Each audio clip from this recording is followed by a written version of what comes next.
It's point, cover, mid-off, mid-on, mid-wicket. And a fine leg. There's Hudson Prentice is in now, and this is back of a length, and Yates defends to cover. That will conclude the end of a maiden over from Finn Hudson Prentice. Warwickshire are 10 for 11. So, but Robinson and Hudson Prentice were very tight, very accurate early on. Sussex thought they had a breakthrough. They thought they had Alex Davis LBW, but the Russell Warren turned down that particular appeal. But Robinson is certainly giving Alex Davis a tough time here as he comes in again down the hill to bowl to the right-hander. Davis takes his hand off the bat and plays defensively down the onside. There is no run. Hear the wind in our effects microphone. Wow. Yeah, very windy. But at least it's dry, and actually the weather forecast 2 or 3 days ago wasn't at all good for today. So I'd almost sort of thought to myself we wouldn't get much cricket, but it's, apart from the wind, it's a lovely afternoon. Robinson on his way again down the hill, bowls, and he pulls the bat inside the line just at the last minute. Does Alex Davis through to John Simpson, and there is no run. 3 slips, backward point, cover mid-off. Jack Carson clapping his hands at backward point. Come on, lads. Mid-on, mid-wicket, and a fine leg. Sussex didn't get any batting bonus points, just the 3 bowling points. Warwickshire with 3 bowling points and 1 batting point for their 267. In comes Robinson down the hill, bowls. Davis again takes his hand off the bat. It's a curious shot, isn't it? They've taken 1. Tom Price in hot pursuit prevents it being anything more than that. And Davis, I think, will be glad to get off the strike because Ollie Robinson has given him a fairly torrid time. He's either taking off because the impact is jarring and he's taken the bottom hand off then, or he's trying to control it if you're thinking he's not got the control, it might just loop into the air. But yeah, he's done that on a few occasions. Yes, well, he's got an injury in some way. That too, that could be a third reason.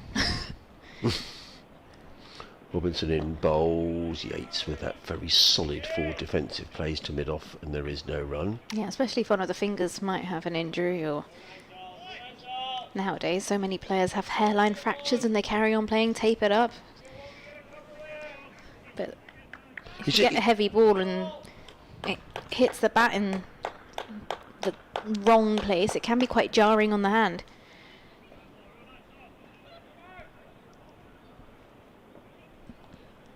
Robinson back to his mark.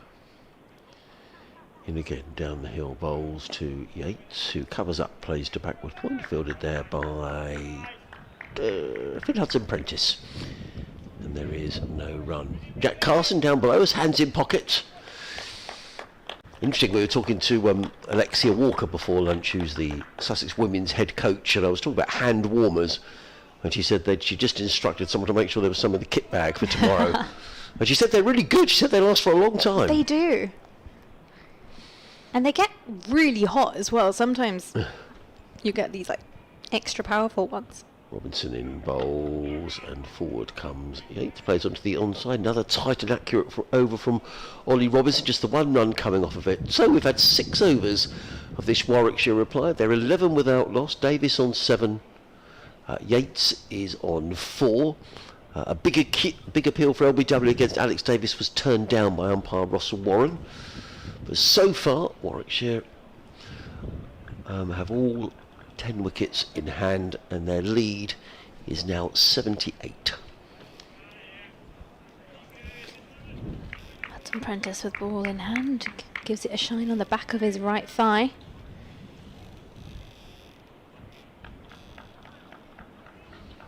And heads back to the top of his mark. Turns around and is ready to set off into Davies.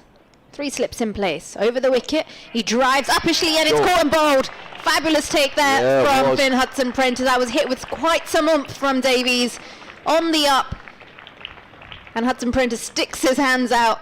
It was one of those situations where he just stuck it and it stuck, and it stays. Super catch, was it? Really was a good catch by Finn Hudson-Prentice. I thought he hit that pretty firmly. Did. Alex. He has looked unsettled, Alex Davis, in all honesty, but that's a really good catch. Out for 7, and just the breakthrough that Sussex wanted. And in fact, the partnership of 11 is exactly the partnership in the first innings when Alex Davis was caught by John Simpson off the bowling of Ollie Robinson. He made 3 in the first innings, 7 in the second. Warwickshire 11 for 1, a lead of 74. I think I said 77 before, a lead of 74. Yeah, it was hit really firmly. And I feel like more so to save his face, Hudson-Prentice stuck his hands out, and good catch in the end. Yeah, it was. Very good catch. Warwickshire lose their first wicket. 11 for 1, which means Dan Mosley wanders down to the middle, down the stairs in front of the clubhouse, and into the middle to take his guard. Yeah, 100 last week. He only made 1 in the first innings. And Sussex will know this is a real scab if they can pick up Mosley.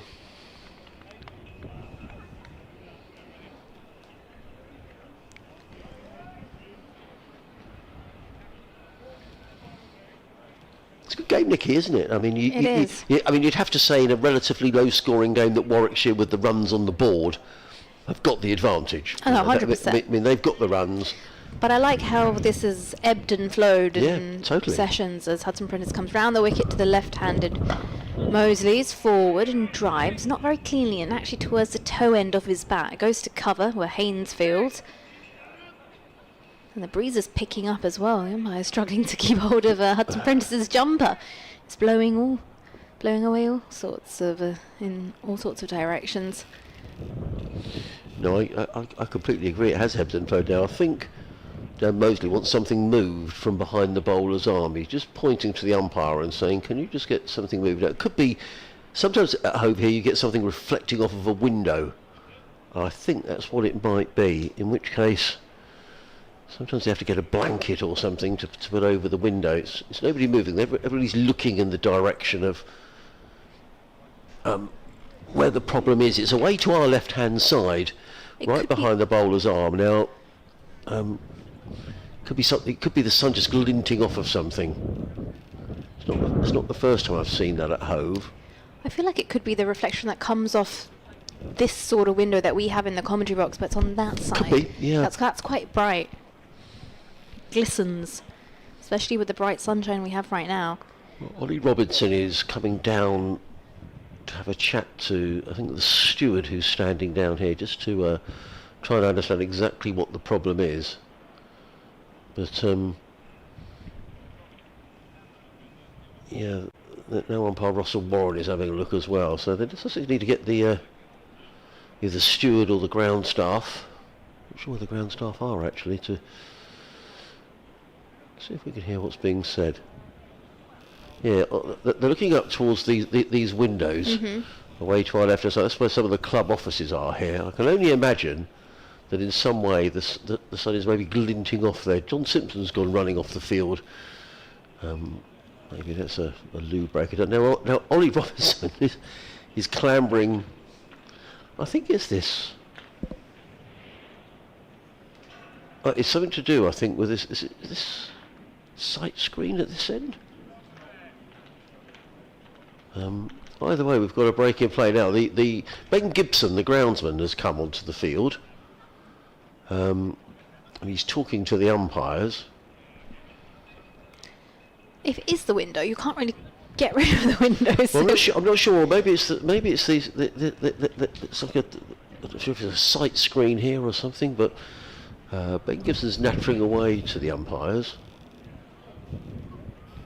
It's all very friendly out in the middle there. Dan Mosley is chatting away to some of the Sussex lads. I can see James Cole's out there talking.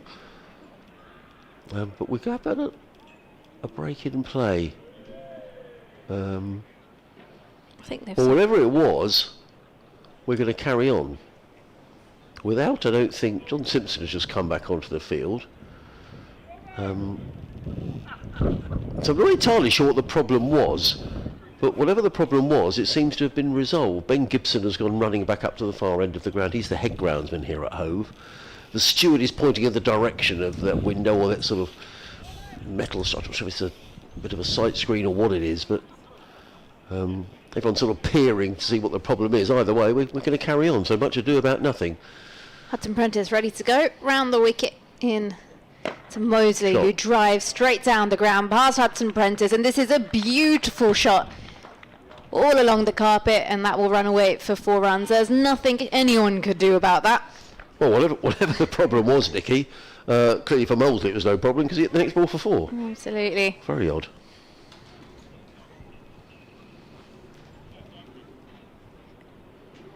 Ball has been retrieved by Daniel Hughes. And Hudson Prentice gives it a shine. And sets off again. Slightly back of a length. This is played off the hips and passes mid-wicket, and this will race away for 4 as well. That's brilliant timing there from Mosley. Plays it late on his toes, and that races away towards the short boundary here at Hove.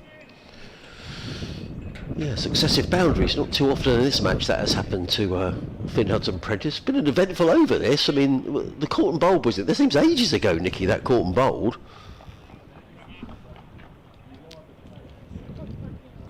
Well, it says wicket dot ball 4-4.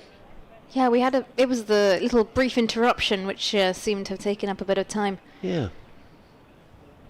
It was still in this over, funnily enough. Oh.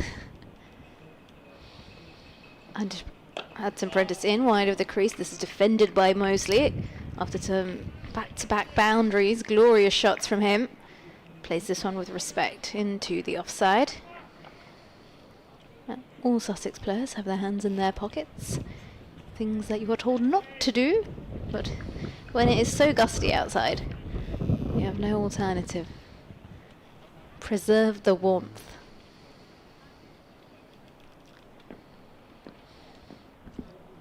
As you can hear Mosley tap his bat in his stance and his forward and drives. Just closes the face of the bat on contact. Doesn't quite hit it cleanly. Ball goes to Tom Haynes at cover, and that will also conclude the end of the over. Warwickshire 19 for 1 after 7, with the wicket taken in the first ball of this over from Finn Hudson Prentice. Managed to get the wicket of Davies. Dismissed him, caught and bowled. A fabulous catch.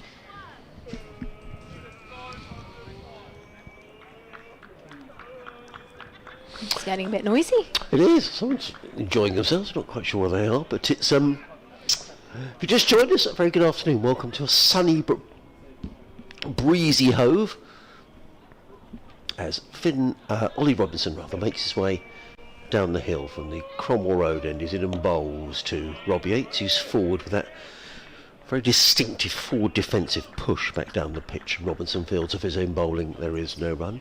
19 for 1. You need to add 63 to that to get the Warwickshire lead, which is now 81. After Sussex bowled out for 204 earlier on today. They were 58 for no wicket and lost 8 for 72. Before the tail wagged, with Ollie Robinson and Jack Carson both scoring 39. In comes Robinson around the wicket, bowls to Yates, who lets that one go outside the off stump, taken by Simpson. There is no run. Coles at first slip, Clark second, leaning at third. Jack Carson at backward point, Tom Price in the covers. So Henry Crocombe at mid-off. Daniel Hughes at mid-on. Tom Haynes right out at deep mid-wicket underneath the clock tower scoreboard. Finn Hudson Prentice just down below us at fine leg. The ground bathed in sunshine as Robinson makes his way around the wicket, bowls, and Yates works this into the offside, fielded by Price. And there is no run. I'm going to have a glug of my tea, Nikki. Enjoy. Only because I'm Nearly is tea time as well.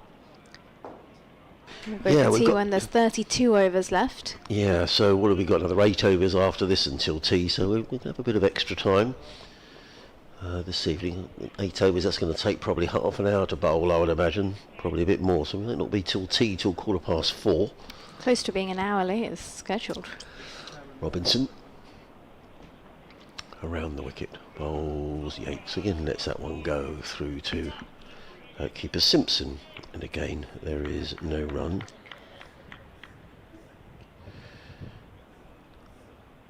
Adrian Holmes, Nicky Chowdhury, your commentary team here at Hove this afternoon.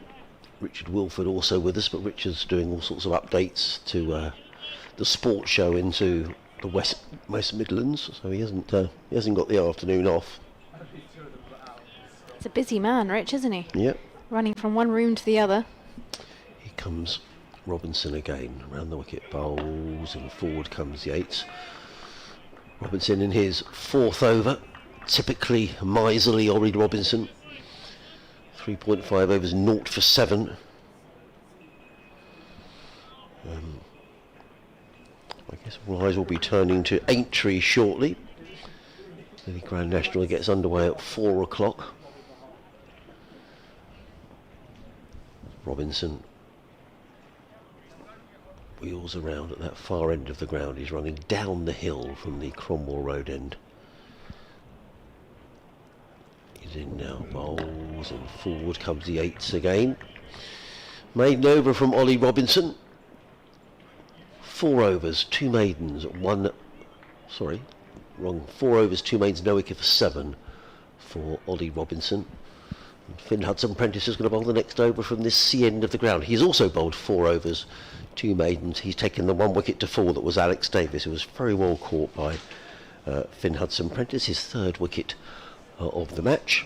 Just very briefly, in the First Division in other games, just to bring you up to date. Where do we go here? Here we are. Lots going on. Yeah, Essex 34 for 1 in their 2nd innings, still trailing Somerset by 165. Notts 165 for 2, leading Glamorgan by 331. Hudson-Prentice in, and this is defended to mid-off by Mosley. At the Oval, Leicestershire 159 for 1 in reply to Surrey's 520. Jake Weatherald out for 96. Batted really well last week at Grace Road. He made 83. The Australian opener. The other score in the First Division, Hampshire 2 without loss in their 2nd innings, leading Yorkshire by 76 after Yorkshire were bowled out today for 177. Hudson-Prentice into Mosley again, wide of the crease round the wicket, and Mosley forward drives and finds the gap past Tom Haynes at cover, and the ball will race away towards the boundary. Beautiful drive there from Mosley, and that will go all the way. Over pitch delivery there from Hudson-Prentice. He kicks the floor, kicks the ground rather, knowing that he's not bowled the right length. Yeah, he's picked up the wicket. He's gone for 3 fours in the last 6 deliveries that he's bowled. Mosley looking in good form, isn't he? Made 100 last week against Surrey, and rather picking up where he left off last week. Hudson-Prentice in now, and this is harder length into Mosley. Bit more oomph from Hudson-Prentice. This is played on his toes and defended back towards Hughes, who's at mid-off.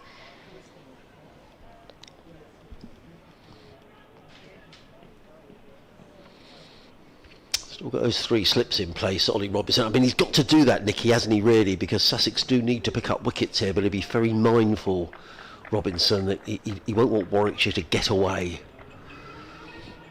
Oh, absolutely not.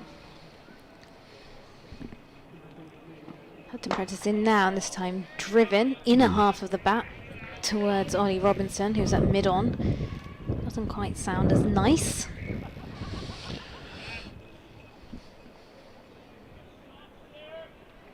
No, he was rather squared up by that, wasn't he? He was rather playing across the line. He was looking to thump the ball through the covers if he could.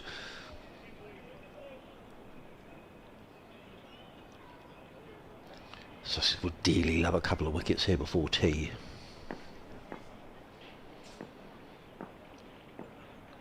Hudson Prentice turns at the top of his mark and sets off.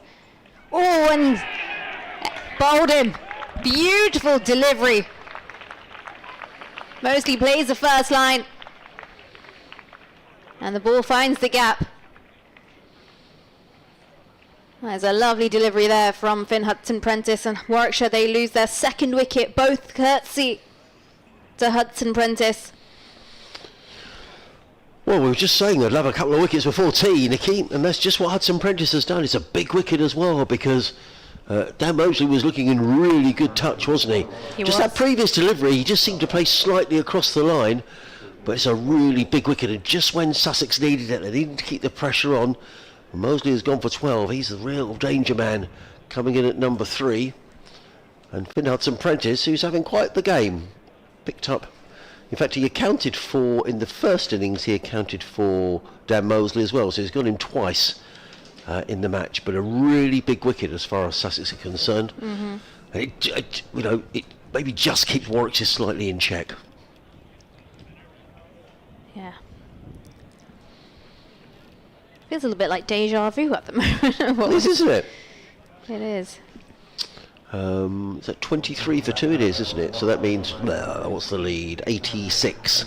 So effectively 86 for 2. So Warwickshire's still in a good position.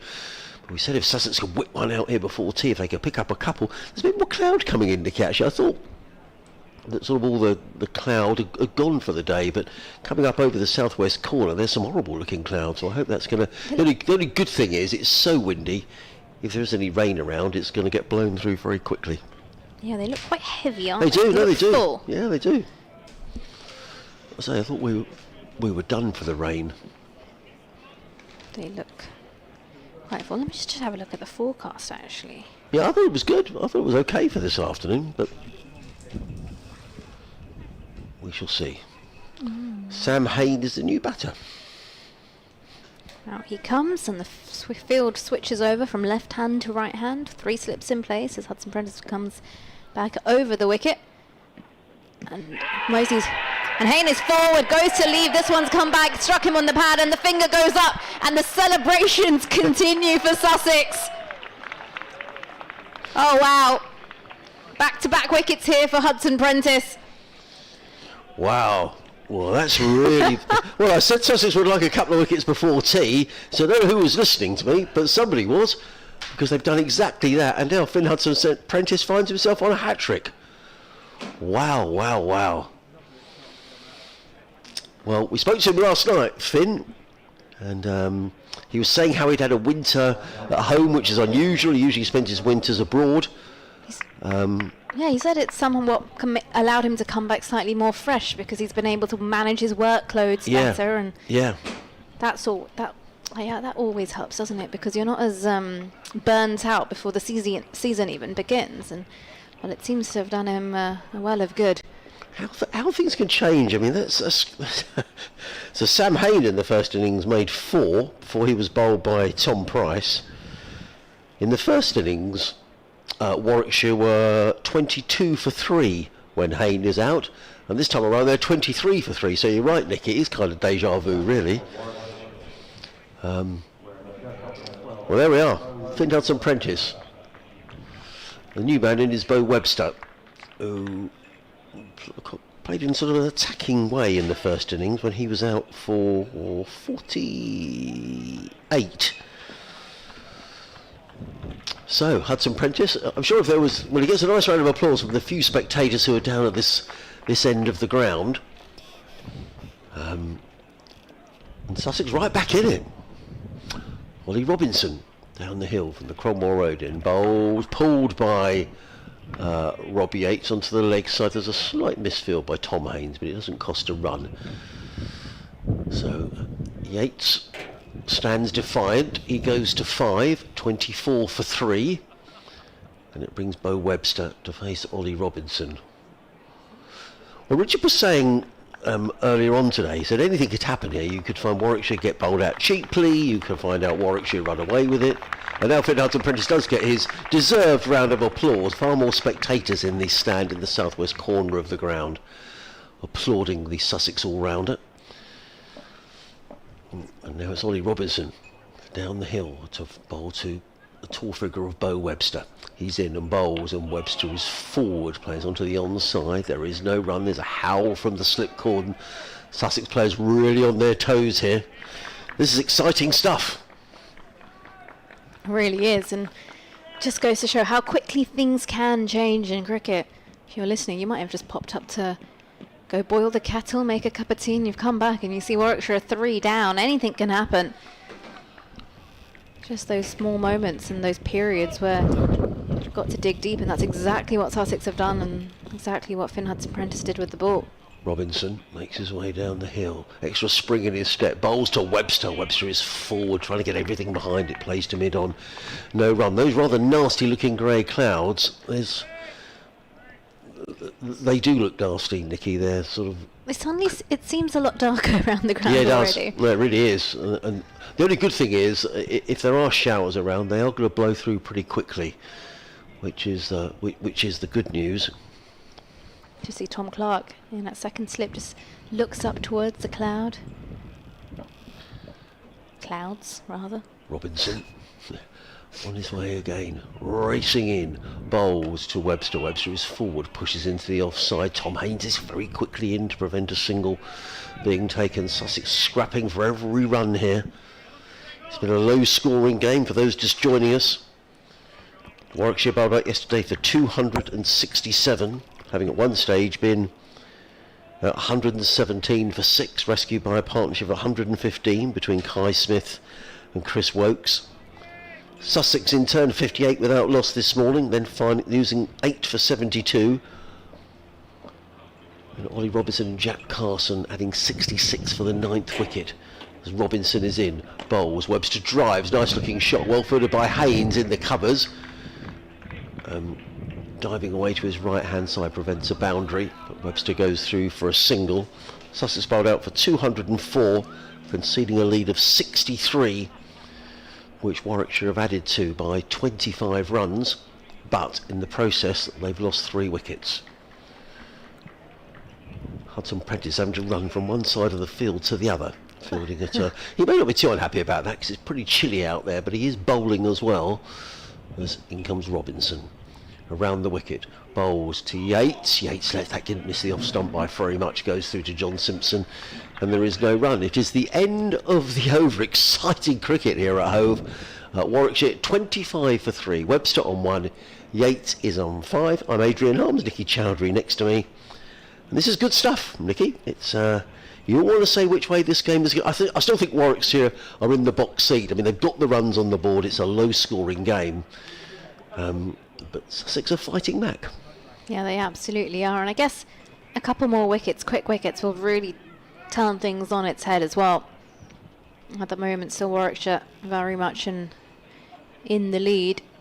Wow, it really just suddenly got dark from one side. No, it has. It really, I wonder if there's a bit of rain out there. It does look like it, doesn't it? Hudson-Prentice with ball in hand from the Seahen continues up the slope. He's on a hat trick, but this one is defended by Webster. Well remembered. Because I'd forgotten.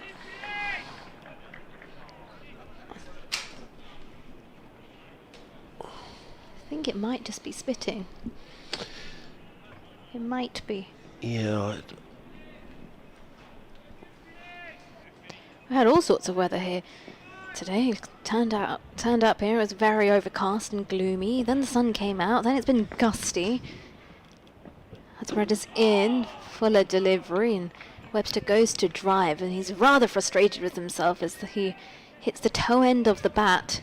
I think more so just trying to force a shot that wasn't really there, and now he takes a wander around the stumps, does a loop around the stumps towards square leg umpire, and then comes back and does some gardening. Ooh, wind's picking up. I hope that balcony that's strung all their washing out has got some strong clips keeping it all intact. Most definitely. Hudson-Prentice in now, and this time defended by Webster to Tom Haynes, who's fielding at cover. I guess really this game has had everything that we like in 4-day cricket, hasn't it? Just the ebb and flow of the game, and just when it looks like one side is getting on top, the other side comes fighting back, and it's just been like that for the whole game. And it's been exciting. It has.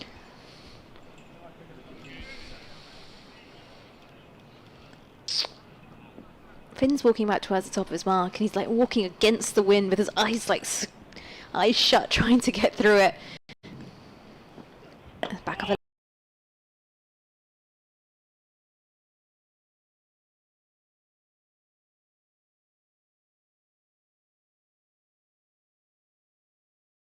Yep.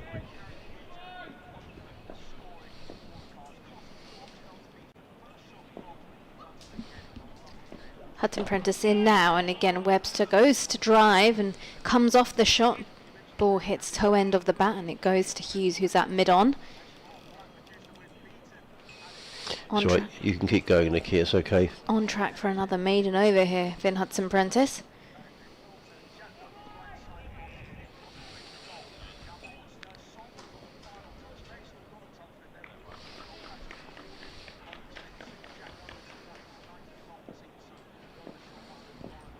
Webster takes his guard and looks up as Hudson Prentice is in, and beautiful delivery. Oh, that's done him all ends up. Looks completely confused there, does Webster, as he does a bit of gardening to end the over. A maiden over there from Finn Hudson Prentice. Warwickshire 25 for 3 after 11.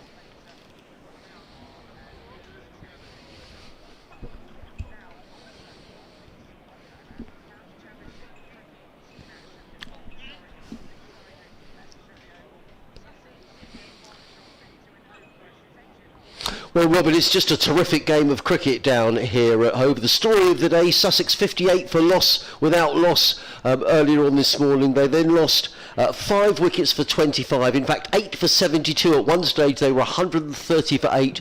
They were rescued by a partnership between Ollie Robinson and Jack Carson of 66, and Sussex eventually managing to get up to 204.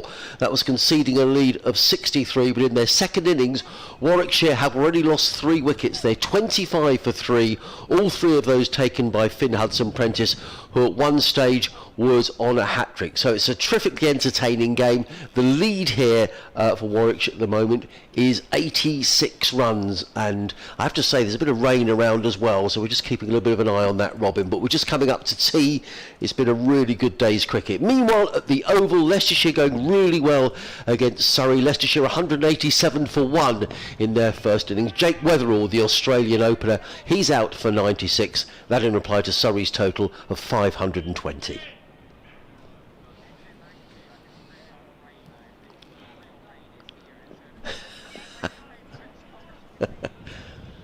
Oh, raining and well, there is a hint of rain in the air, isn't there? Most definitely.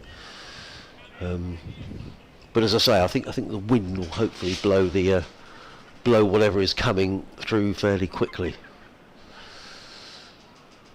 Here comes Robinson. Down the hill, bowls and covering up his Yates, plays to mid-off. And there is no run. I'll make way in a minute for Richard. Well, just the 3 slips in place. It just almost feels like it is. I'm looking at the stewards down here. I mean, no one's got umbrellas up, but as I say, the weather forecast was, I thought, good for this afternoon. But what did I say yesterday? Never trust the forecast. Yeah. Well, I mean, there's blue sky on one side of the ground, and then heavy cloud away to the west. But hopefully, it's just a bit of passing cloud. As in comes Robinson down the hill, bowls. Yates covers up, plays down the offside. Rob Yates has been very circumspect. 5 runs he's scored. He's faced 32 balls, but it's just what Warwickshire need here. 23 for 3. To add to that, you need to add 63 to get the Warwickshire lead, which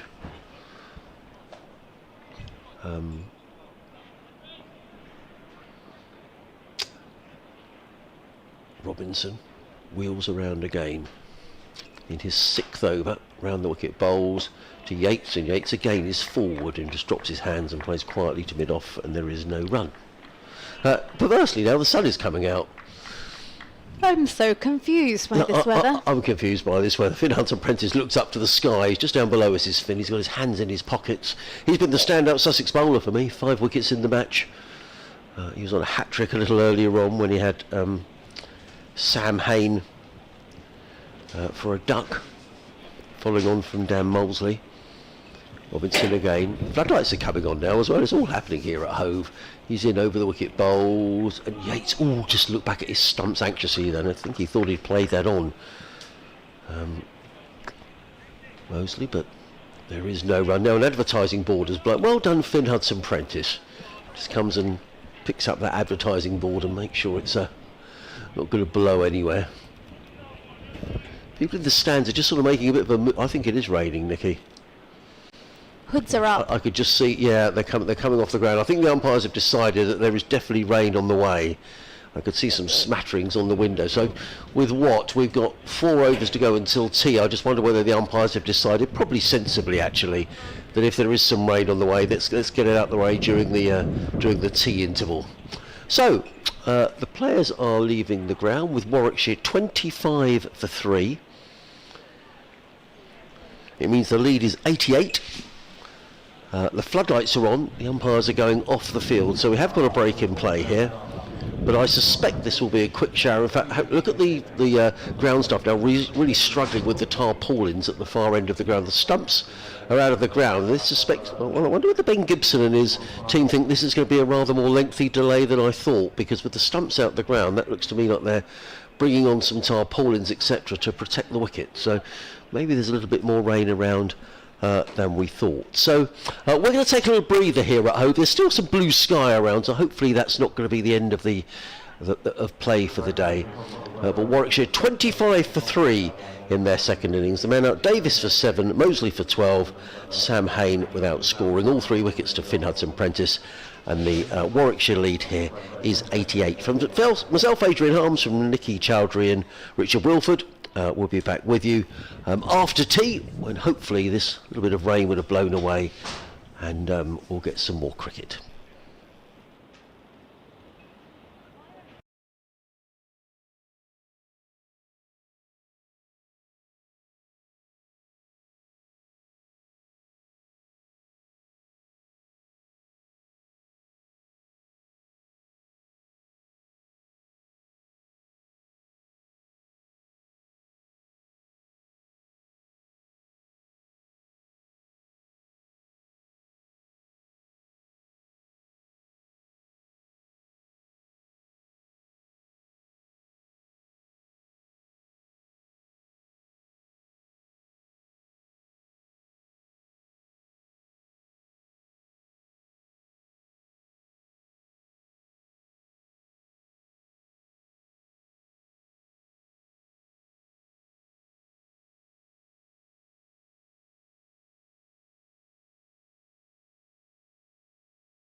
Well, very good afternoon. Welcome back to Hove, where that very brief shower has passed away, and as we thought, the wind is a major factor here, and there's now lots and lots of blue sky around Hove, and we're going to recommence here at Hove. We haven't lost any overs. The umpires deciding that when we had that shower it was best to take tea, which seemed a sensible decision, so we've still got another 36.1 overs to be bowled tonight, so with the time already 20 past 4, if the light holds, which I know is doubtful at this time of year, it could well be we're going to be here until fairly late. But last night the lights came on and we went off. There is still one floodlight on actually, which is very odd, because they're certainly not needed at the moment, so Sussex can cut the electricity bill by turning off that one floodlight as the players make their way out to the middle. If you're just joining us, very good afternoon. I'm Adrian Harms. The lead here at T for Warwickshire is 88, so effectively 88 for 3. The men out: Davis for 7, Mosley for 12, Hayne without scoring indeed. Sam Hayne out first ball. All 3 wickets taken by Finn Hudson-Prentice. Earlier on in the day, Sussex off to a good start. They were 58 without loss at one stage. They then lost 8 for 72. They're in all sorts of trouble at 130 for 8. Rescued by a partnership of 66 between Jack Carson and Ollie Robinson. Eventually all out for 204. That conceded a lead of 63 to Warwickshire. They've extended that now to 88, but in so doing have lost 3 wickets. Ollie Robinson has got one more ball to bowl in this, his 6th over. He's going to be bowling down the hill to the left-handed Rob Yates, who has watched the drama unfold at the other end. He's 5 not out, and he comes running in down the hill as Ollie Robinson bowls to Yates, who's forward, plays down the offside, and there is no run. So that is the end of Ollie Robinson's over. And it looks to me as if Henry Crocombe is going to be getting a bowl in replacement for Finn Hudson-Prentice, who picked up those 3 wickets before tea, including at one stage being on a hat-trick, was Finn, who's bowled beautifully in this game. 5 wickets so far to him. And Warwickshire 25 for 3. I'm Adrian Harms. Nicky Chowdhury is next to me. We hoped, Nicky, that would just be a passing shower. Lots of blue sky. I can't understand why one floodlight is on. Yeah, it's a bit bizarre, isn't it? It's weird, isn't it? Maybe they forgot to press the switch. I don't know. Maybe they did, or I don't think they have to leave a floodlight on. But I wonder what it's like though. Is like for the switchboard for the floodlights. Is it one big lever? Do you know what? Or is it individual switches? Great question. We'll have to ask. Henry Crocombe is coming running in up the hill, comes and bowls to Bo Webster, who nicks behind and he's gone, and Henry Crocombe's picked up a wicket. It's a really poor shot from Bo Webster, feeling for one outside of the off stump. Crocombe into the attack, first ball, picks up a wicket, good diving catch by John Simpson, and all of a sudden Warwickshire are 25 for 4. What you can say is that's 88 for 4 when you take into account their lead as Sussex fight back, but I have to say from Webster's point of view, that's a poor shot for an international cricketer. Yeah, it's not a great shot at all, and Crocombe will feel that he's been given that wicket more so than the actual delivery himself. I think Bo Webster's just gifted Henry Crocombe that wicket there, playing a shot that was a little bit out of character from him. But Sussex, well, they pick up another now. 4 down here, Warwickshire, 25 on the board. And this game really, although it's been low scoring, it's had everything, hasn't it? Yeah, it's had all the moments. Well, what a time for the skipper to come in. I'd imagine this is going to be Ed Barnard, who's going to make his way out to the middle.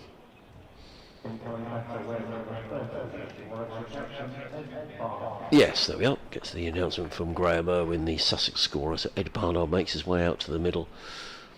Extraordinary, really, because now Warwickshire have lost 4 for 14. They were 11 without loss.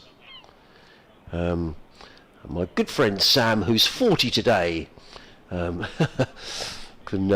started enjoying his birthday again. So. Started enjoying his birthday again? Yeah, well, he wasn't enjoying it when Sussex were 130 Oh, okay, great. sorry. I thought you just... I didn't realise it was related to the cricket. I was just like, oh, okay. So, Henry Crocombe, first ball, picks up a wicket. What can he do with his second ball? Comes running in, bowls to Barnard, who plays and misses, taken by John Simpson, hands on hips. Well, let's not forget, Nicky, that Warwickshire have a very fine seam attack. And so, well, Sussex will be delighted to have taken these 4 wickets. You just get the feeling here that every run is going to be absolutely vital. As Crocombe wanders back to his mark. 3 slips, backward point, cover mid-off, mid-on, mid-wicket, and a fine leg. Crocombe on his way.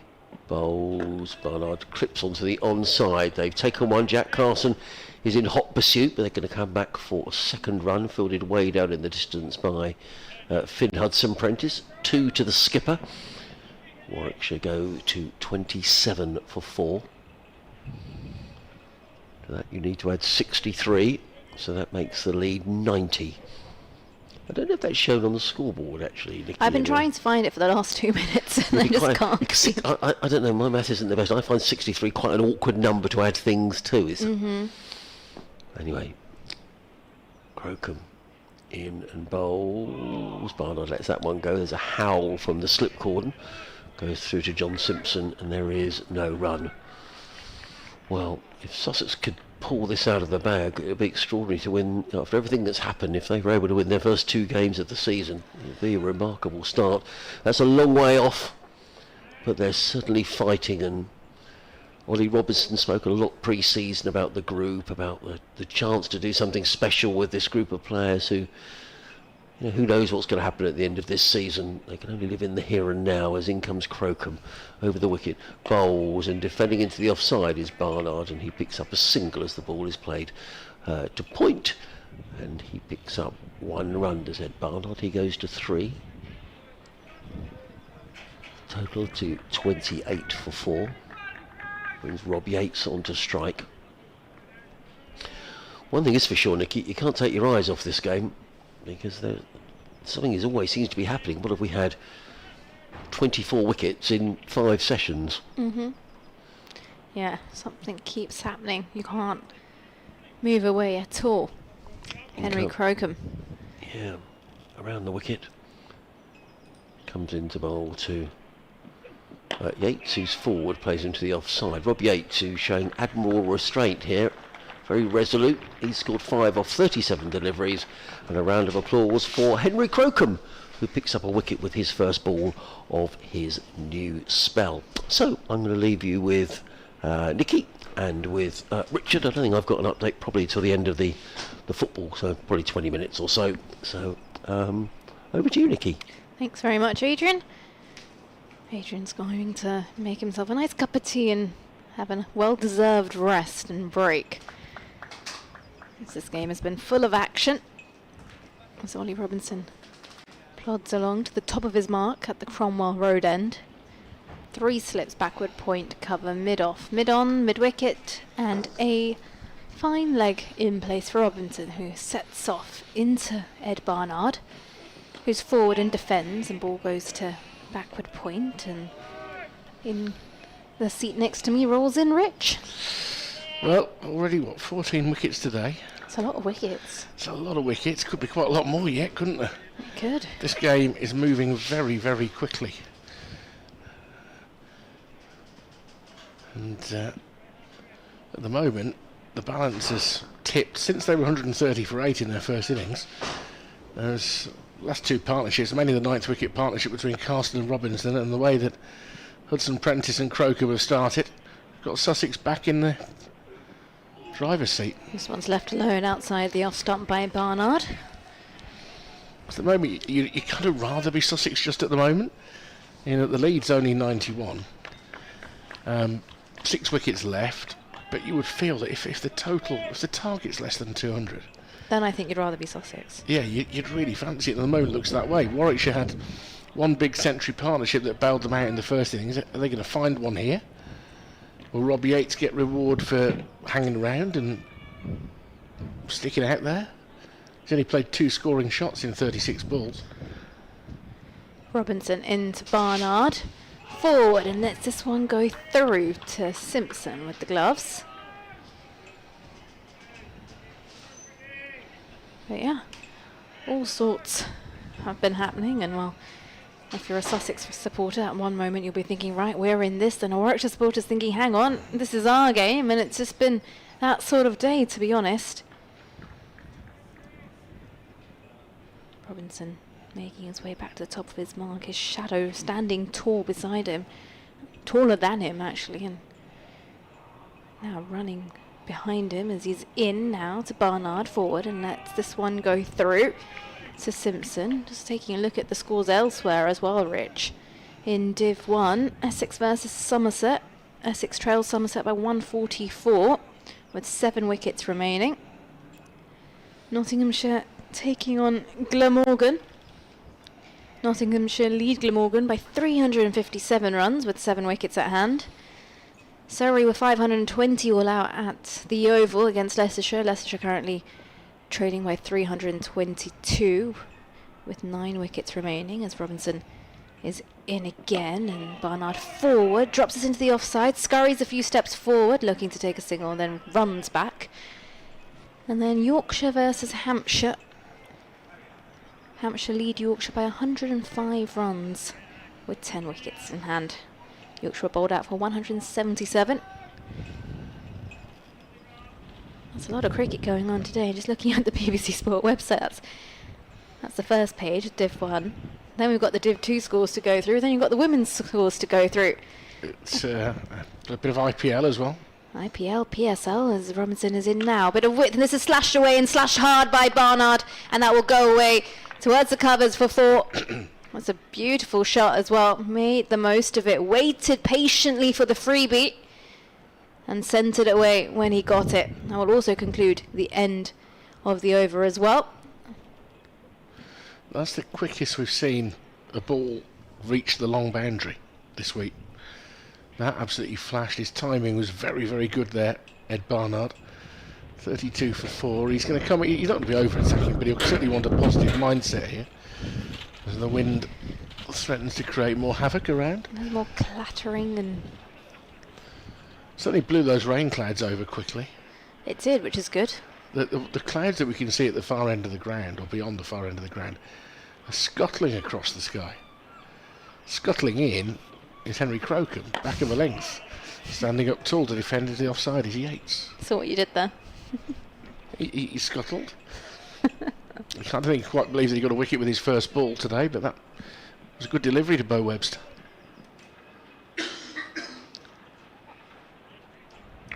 The most contentious moment of the Warwickshire second innings didn't cost many runs, but I must admit that appeal for Alex Davis when he was not out. I went back and reviewed it a few times. It did look rather out. But he only made 7 anyway, as Crocombe draws Yates walking forward into a defensive shot, and there's no run.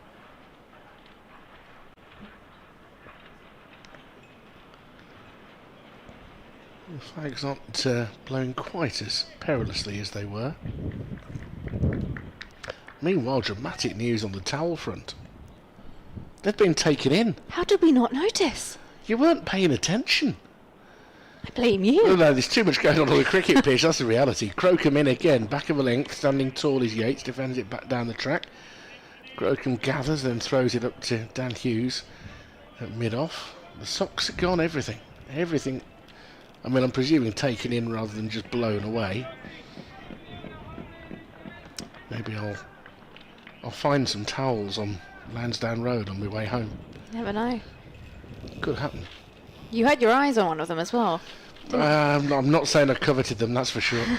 Crocombe round the wicket to the left-handed Yates. It's into his pads, and he's timed that nicely. It's a bit of a chase, but mid-wicket to that short boundary. He pulls out the dive, and he just about keeps it in. It was risky, because he knew that he'd be rolling in towards the advertising hoarding at the front of the pavilion. That's a really good piece of fielding. Great example of backing up your bowlers. 2 to Yates, he goes to 7, 34 for 4. But you like to see that from players. As long as they don't take too much of a personal risk, because the injury isn't worth it. They timed the tumble to perfection. And Crocombe can stride in again. He's watched onto the bat by Yates, covers up. Apologies for the extent to which our effects microphone outside is being buffeted, but it does give you a fairly handy idea of just how much of the wind is affecting things today. And I think it's a massive, massive plus that this Sussex attack have managed to make it look like it's not bothering them at all. Very impressive. Crocombe to Yates, drives up to Harris, Hughes, beg his pardon, at mid-off. And there's no run, 34 for 4, Warwickshire in their second innings. They lead Sussex by 97. Barnard on 7, Yates with 7 as well. And the sun is back in all its glory, as is Ollie Robinson, who is heading to the top of his mark.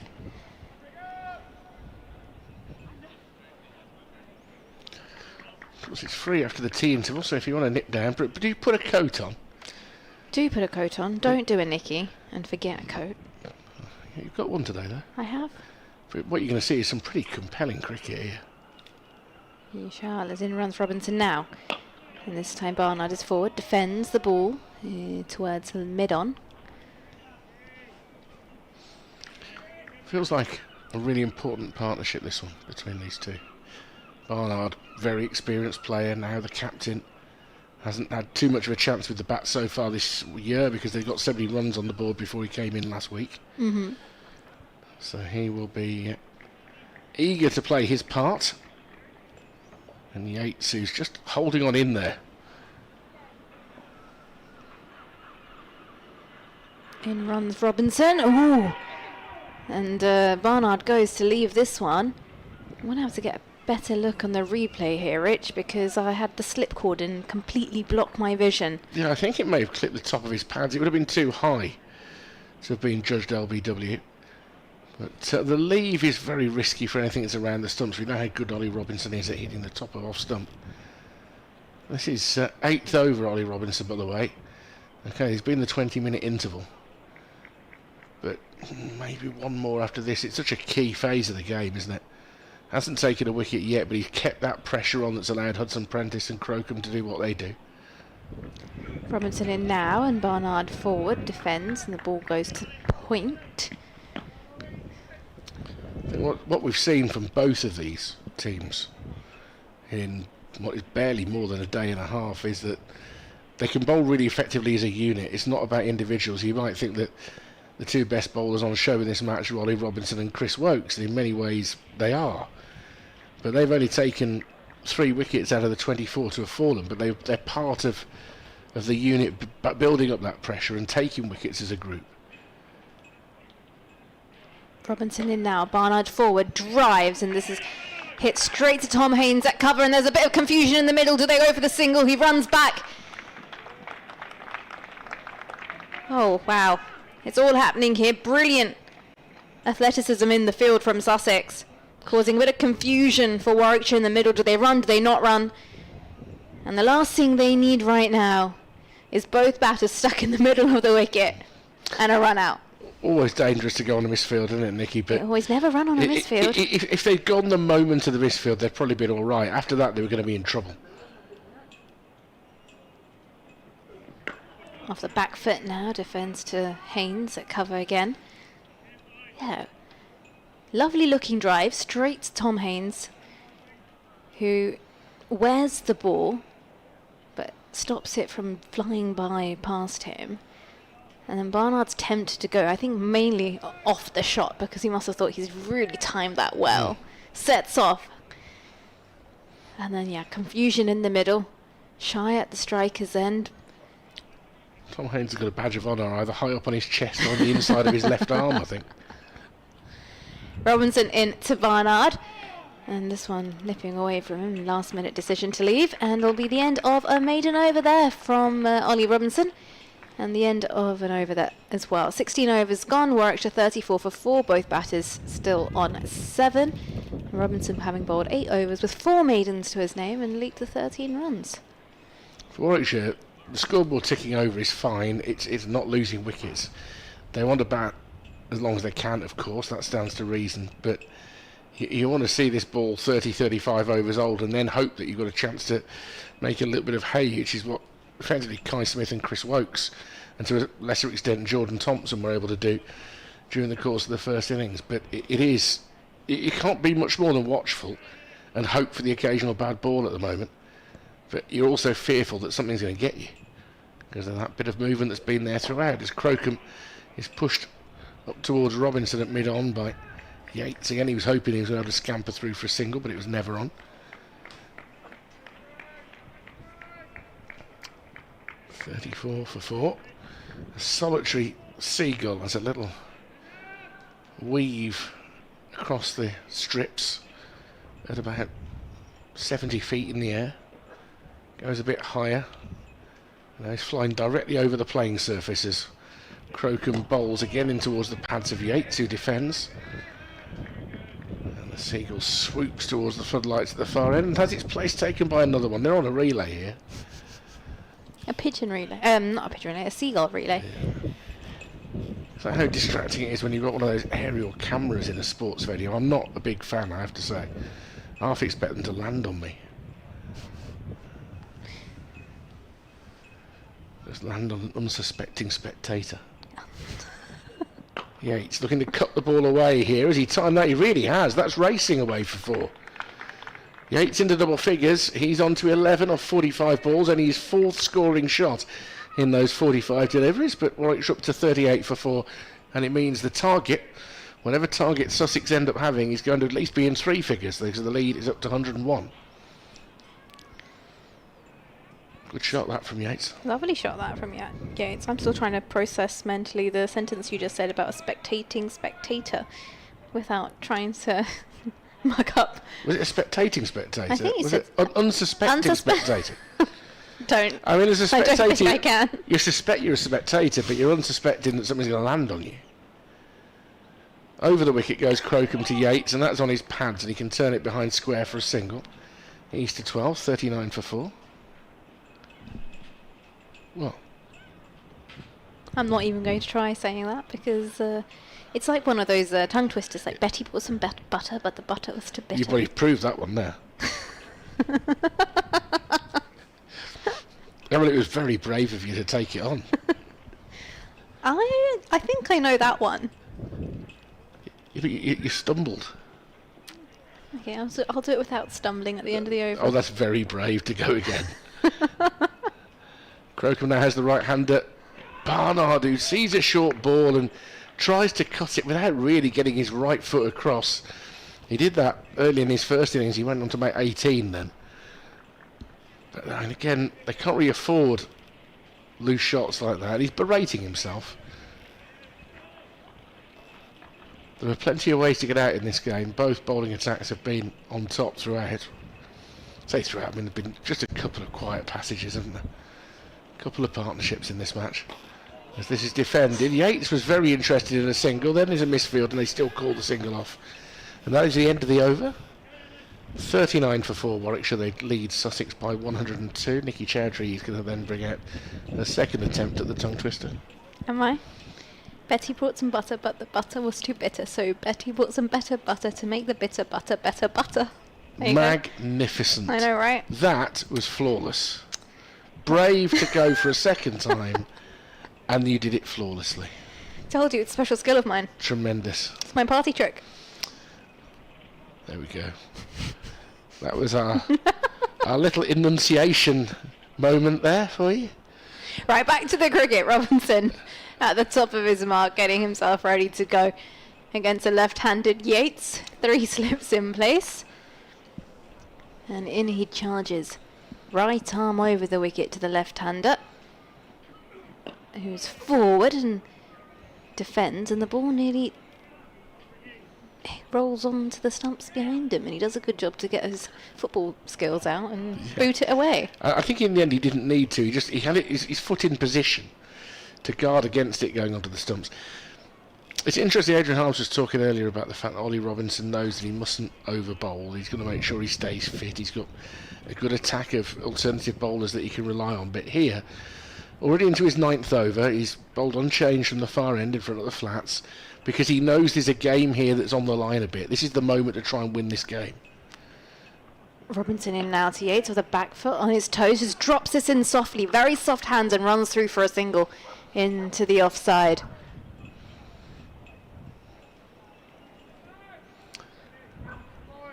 40 for 4. Yates now the top scorer in this second innings with 13. Lots of the fielders running across the ground now for this left-hand, right-hand combination, as is our square leg umpire.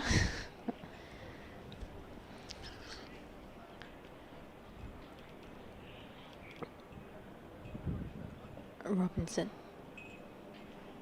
to Barnard, who's forward, a play and a miss, and some lovely carry there through to Simpson's gloves. That's a peach from Ollie Robinson. He's bowled lucklessly in this second innings. He really has. That's exactly the area you want to bowl in. And, Ed Barnard's just tapping where it was. It's just not because it did anything odd from where it was. It's just it was beautifully placed. Robinson wants to contribute here. Wants to keep Warwickshire very much on the back foot in this second innings. This one is played off the hips and run behind square. Could get a couple of runs. Fine leg comes round and does the hard work. And he wants to be careful he doesn't stray too much down the hips there, because a smaller leg side is not going to be ideal. Tom Price has shown signs of warming up 2 or 3 times during this Ollie Robinson spell, although if he keeps going much longer, it might be that it's Hudson Prentice who ends up replacing him at that end. I think he's had a rest for the last half an hour. Robinson in, and this one slightly shorter delivery going down the leg side. Barnard tries to pull that away, doesn't make contact as the ball's drifting away from him. 2 deliveries in a row that he's just pushed down a bit there, aren't they, which has been rare. Not quite with the control that he had earlier in the over.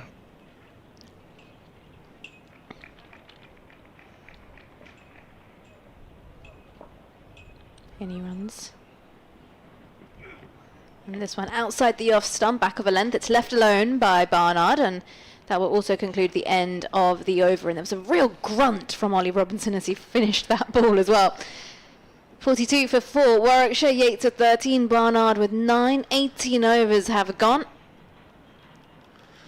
Yeah, it feels like that might be a spell. Just from that grunt that you identified. It was like a It was proper a real tennis effort grunt. ball. Yeah, well, it wasn't quite as bad as that, yeah. That was a grunt of genuine effort, as opposed to the tennis grunts that are designed to actually disguise the sound of the spin of the racket on the ball. Hang on, that's the reason. Oh yeah. Particularly in the women's game, it's that a really good opponent, if you don't grunt, can tell whether you've put top spin or. So yeah, that's why it's done. Here's Crocombe, back of a length, clipped into the leg side by Yates for a single. He's 14, 43 for 4. I had no idea. Mind equals blown right here.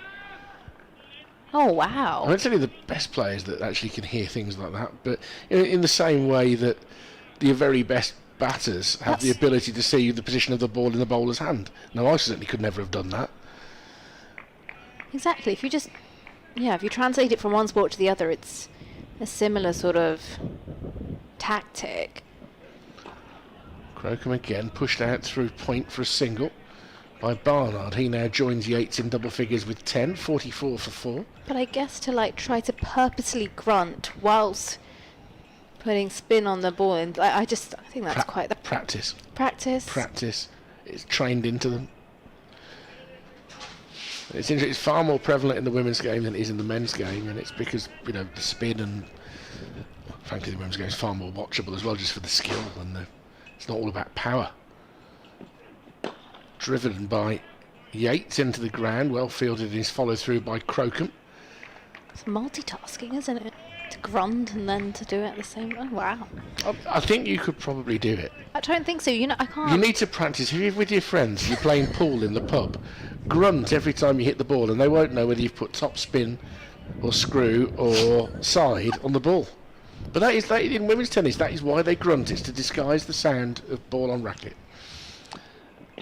It's pushed into the offside by Yates for another single. He's to 15, 45 for 4. Because it not only disguises the sound, but also that it can slightly confuse the timing as well. If you're not quite sure when the ball It has makes come so off the much racket. sense. Every day is a school day. Thank you so much, Rich. It's got nothing to do with the cricket, but it was, It was insightful. It was knowledgeable. it was, yeah, And I've just learnt something new. great sport, tennis.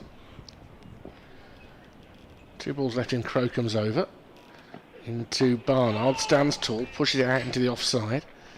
End of this over, I'll make way for Adrian Harms, because he'll be braced for when the Brighton game is finished, because that's when the updates will be needed.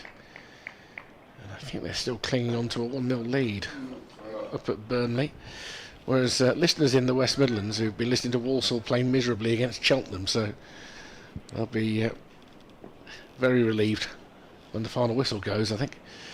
Crocombe in again, driven by Barnard beautifully through the gap for 4. 49 for 4, Warwickshire the lead up to 112. And after these thoughts of Nikki Chowdhury, who has a newfound skill to try out at tennis, Adrian Harms will be back. Thank you very much, Rich. That was a lovely drive there off that last ball. Through the covers, waited for it nicely, over pitched, and just made sure he got right on top of it. Just watching it again on the replay. Beautiful full face of the bat, very picturesque for all the photographers that are here at the ground. That was definitely one that you would have liked to capture. Beautiful shot, wasn't it? He's such a good player, Ed Barnard, such a good all-round cricketer, and the game is just sort of taking another twist, isn't it? All of a sudden, 49 for 4. So Ed, 63 to that. So what are we getting? 112, something like that. I mean, the game is still in the balance, but we've seen wickets go down in clusters in this game, haven't we? You get nothing for a little while, and all of a sudden you get 2 or 3 going down very quickly. Then a little partnership.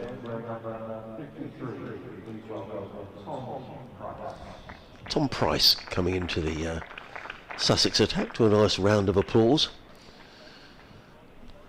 In the first innings, he took, where we are, Tom Price, 18.4 overs, 1 maiden, 3 for 71 on his home debut for Sussex. 3 slips in place. He's going to come running in down the hill from the Cromwell Road end, and he's going to be bowling to the left-handed Rob Yates, who's 15 not out, which might not seem like a great contribution, but he's placed 51 balls. And he's done a really good job for his county. As in comes Price around the wicket bowls, and Yates lets that one go outside of the off stump, taken by Simpson. There is no run. So 3 slips in place. The familiar 3, Coles, Clark and Leading. There's a third man. Let's see who that is from where I'm watching from. There's a cover, mid-off, mid-on. 2 men sent back. In fact, there's now a change in the field. That fielder who was all the way down at third man is being brought up to backward point. That looks like Finn Hudson-Prentice to me. So there's 3 men saving 1 off the offside as in comes Price. Bowls, and Yates just works that into the offside. Again, there is no run. Though on the onside, there's a mid-on and 2 men set back. Henry Crocombe down here at fine leg and a deep mid-wicket. Sun shining brightly, lots of blue sky. But a breezy afternoon and a chilly afternoon as well if you're thinking of coming down for the last few overs of the day, of which there are still 28 to be bowled after this one. Make sure you bring a coat.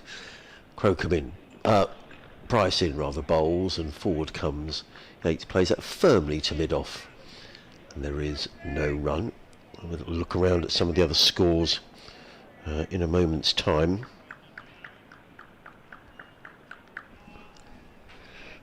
Who's that going through a bit of a warm-up there at cover?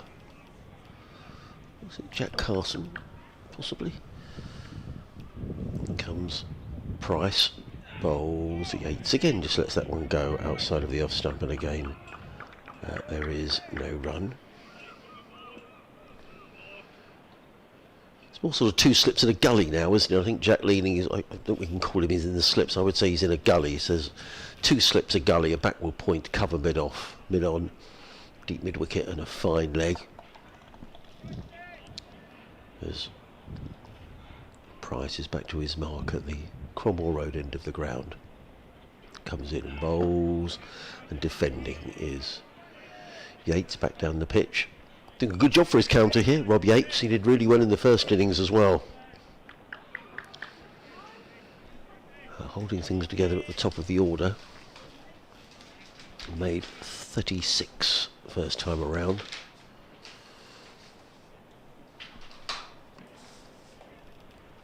Another change in the field, but that's Jack Carson, who was up at point. Now he's gone all the way back to third man. In comes Price, bowls to Yates, who's forward, nudges that one to the onside and picks up a single. So one more to Yates. He's going to pinch the strike. He goes to 16 off 57 balls, and that's the half century up for Warwickshire, who are 50 for 4. Add 63 to that, and I think you get 113. And that's the lead that Warwickshire have. Here on BBC Radio Sussex, BBC WM, Adrian Harms and Nikki Chowdhury, your commentary team here at Hove. Change of bowling from the sea end. Finn Hudson-Prentice coming back into the attack after a little break. He's bowled 6 overs so far, with 3 maidens of only 16 runs, and 3 wickets of those 4 belong to him. And he's being brought back into the attack now. He'll be bowling to Yates. Coming right arm round the wicket to the left-hander. 3 slips in place. As he trundles back to the top of his mark, rolls his arm over to Daniel Hughes, who's at mid-off.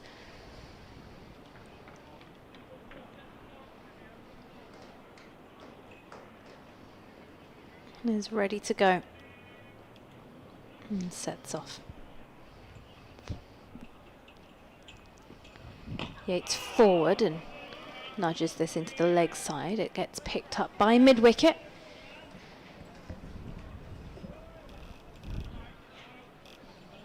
What's the forecast like for tomorrow, Adrian? I think it's pretty good. Yeah, Okay. I think the odd blustery shower, but I think I got the feeling a bit like today. I think Monday's very good, but it's whether we'll get as far as Monday, we'll have to see. As I say, it's been interesting in this game, Nicky, that the wickets have gone down just in little clusters. We've had spells like this, haven't we? You get a good partnership, and then all of a sudden you get bang bang, and 2 or 3 wickets go down very quickly. Hudson-Prentice in this one on middle leg stump line is nurdled away off the hips down towards deep square leg. They'll take the single. And we'll have a little look at what's going on elsewhere in a moment. At Chelmsford, Essex 73 for 3. Still trailing Somerset by 126. Essex big winners in the first round of matches in the Championship. Somerset drawing, but Somerset in a very strong position in that one. Hudson-Prentice in now, and this is driven through Shot. the offside by Barnard. It's a glorious looking shot, leans into it, gets close to the ball, and that will run away for 4 runs. Over pitch delivery and a little bit of room there from Hudson-Prentice. And Barnard moves on to 18, Warwickshire move on to 55 for 4. Champions Nottinghamshire in a very strong position at Trent Bridge, 211 for 3 in their second innings, leading Glamorgan by 377. A century there for Joe Clark. At the Oval, Leicestershire 215 for 2, trailing Surrey by 305. Bit more width, this is slashed away and slashed hard, wide of gully, and Barnard will have 4 more. As the ball races away down in front of the staircase from the players' dressing room. And a very kind spectator retrieves the ball and throws it back. Again, it's this difficult equation that Ollie Robinson has got to juggle in his mind about they desperately need wickets, but they won't want to concede. A lot of runs here. Total goes up to... I'm struggling to see from where I'm sitting. Is that 59, Nikki? Yes. Hudson Prentice in now. This time respectfully Barnard defends into the offside.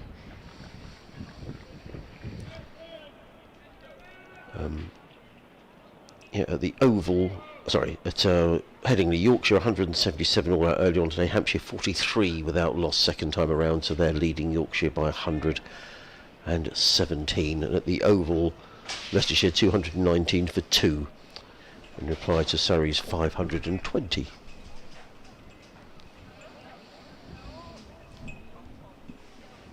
Hudson Prentice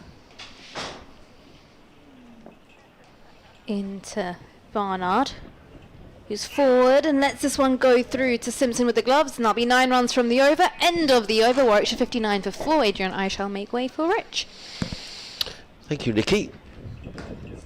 Still got a lot of cricket to be played tonight, another 27 overs. Whether we'll get anything like those in, we'll have to wait and see, because 27 overs, the way they play cricket these days, that's best part of a couple of hours worth of cricket, and I'd be surprised if we're playing here at 7 o'clock, because the light still gets pretty gloomy, and I can see quite a lot of cloud bubbling up away to the southwest corner of the ground.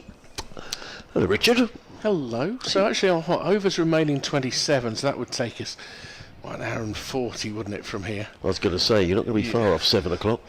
Yeah, and you're right. Although they've had bluer sky, it is already getting a little bit darker with blue sky. What a game of cricket this has been, though. It's been a terrific game. It's ebbed and flowed, hasn't it? It's had everything, really. Tom Price coming down the hill to bowl to the left-handed Yates, who's nudging this onto the onside. He's playing a good hand here, is Robbie Yates, you know, in both innings. He's played very straight, and he's stayed there, which is the most important thing. He's faced, is it 80 deliveries? 60 deliveries? 60. Yeah, and he played 4 scoring shots in his first 45 balls. But he knows that if they can get this ball 40 overs old, and that's when you can start to make your runs. You know, we saw how becalmed it was when Ollie Robinson was batting with Jack Carson earlier today. We saw how it was when Kai Smith was batting with Chris Wokes. So against the older ball, you've got a chance as a batter with the new ball. And I could say, I mean, both attacks have bowled so well with Yes, the they new have. Ed Barnard has played a couple of lovely shots, the Warwickshire skipper. In comes Price, bowls to Barnard, who's 4 plays into the offside, and they've run very well between the wickets, these two as well. And Tom Price is just a bit frustrated there. They're picking up the ones and, you know, rotating the strike left and right handers. A single off both of the opening 2 balls of the over. I feel that these are 2 good teams that we're watching this week. Sussex with that confidence that we talked about yesterday that they carried on from Leicester. Warwickshire had a pretty good first week against Surrey. I think that these are 2 talented teams. Price, just with the 2 slips in place now, in and bowls to Yates, who flicks that onto the... Oh, it was a misfield by Jack Leaning. Fortunately, it doesn't cost Sussex a run. I think Price would have been fuming if it had done, having got the man in there on the single.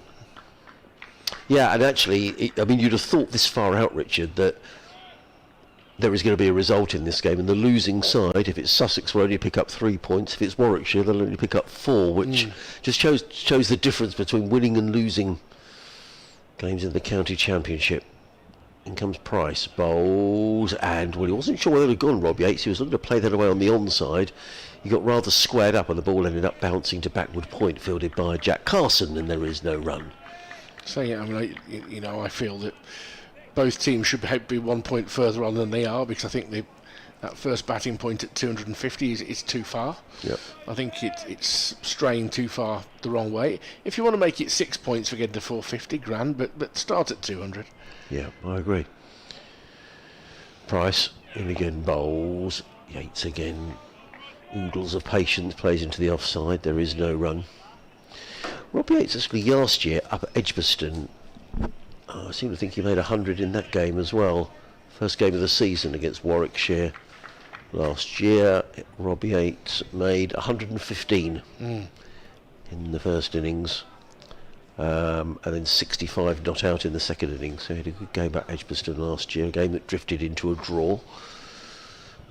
comes Price again, rushing in around the wicket, bowls, and Yates again works this into the offside, picks up a comfortable single. So they've picked up 3 singles in this over just to keep the scoreboard ticking along. End of the over, 62 for 4. Add to that 63, that gives a lead of 125. I like the amount of information on the scoreboards here, but I'd love the writing to be a little bit bigger. Yes, I agree. Particularly for the main score. Yeah, well, is it just my eyesight, or is it, I'm just sort of slightly, I don't know if you might have a slightly better angle, but I'm slightly struggling. I can see it better now, 62 for 4, but it's just, with the sun on it, it's... We do have the slight disadvantage as well of these glazed windows, which makes things look a bit darker out there, but protects our eyes. Yeah. It's a lovely commentary position. Very fine facilities that we get to use here.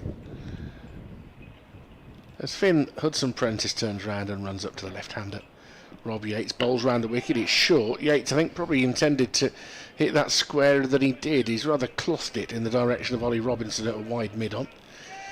And there's no run.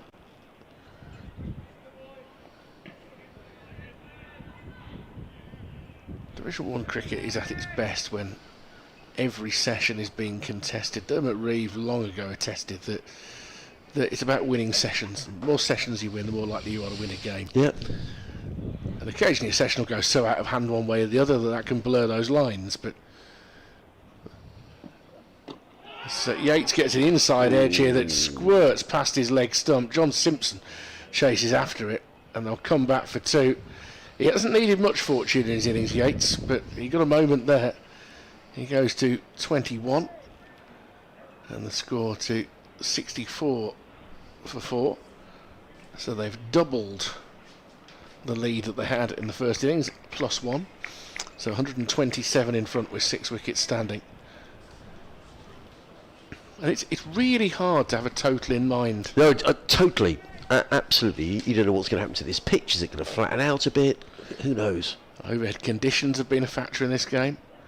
Hudson-Prentice in, Royal Orthodox defence this time from Yates. He points his bat at Ed Barnard as he yells no, as he hit the ball close to the point fielder, I think is the 12th man. Yeah, Charlie Tears Charlie on the Tier, field. yeah. Yeah, I'm not entirely sure who's off, actually. The person I was going to say has now turned his back and said that and it showed that he's there. I thought it might have been Haynes, but it wasn't. Yeah, I don't think it's Henry Croker. I can see Ollie Robinson.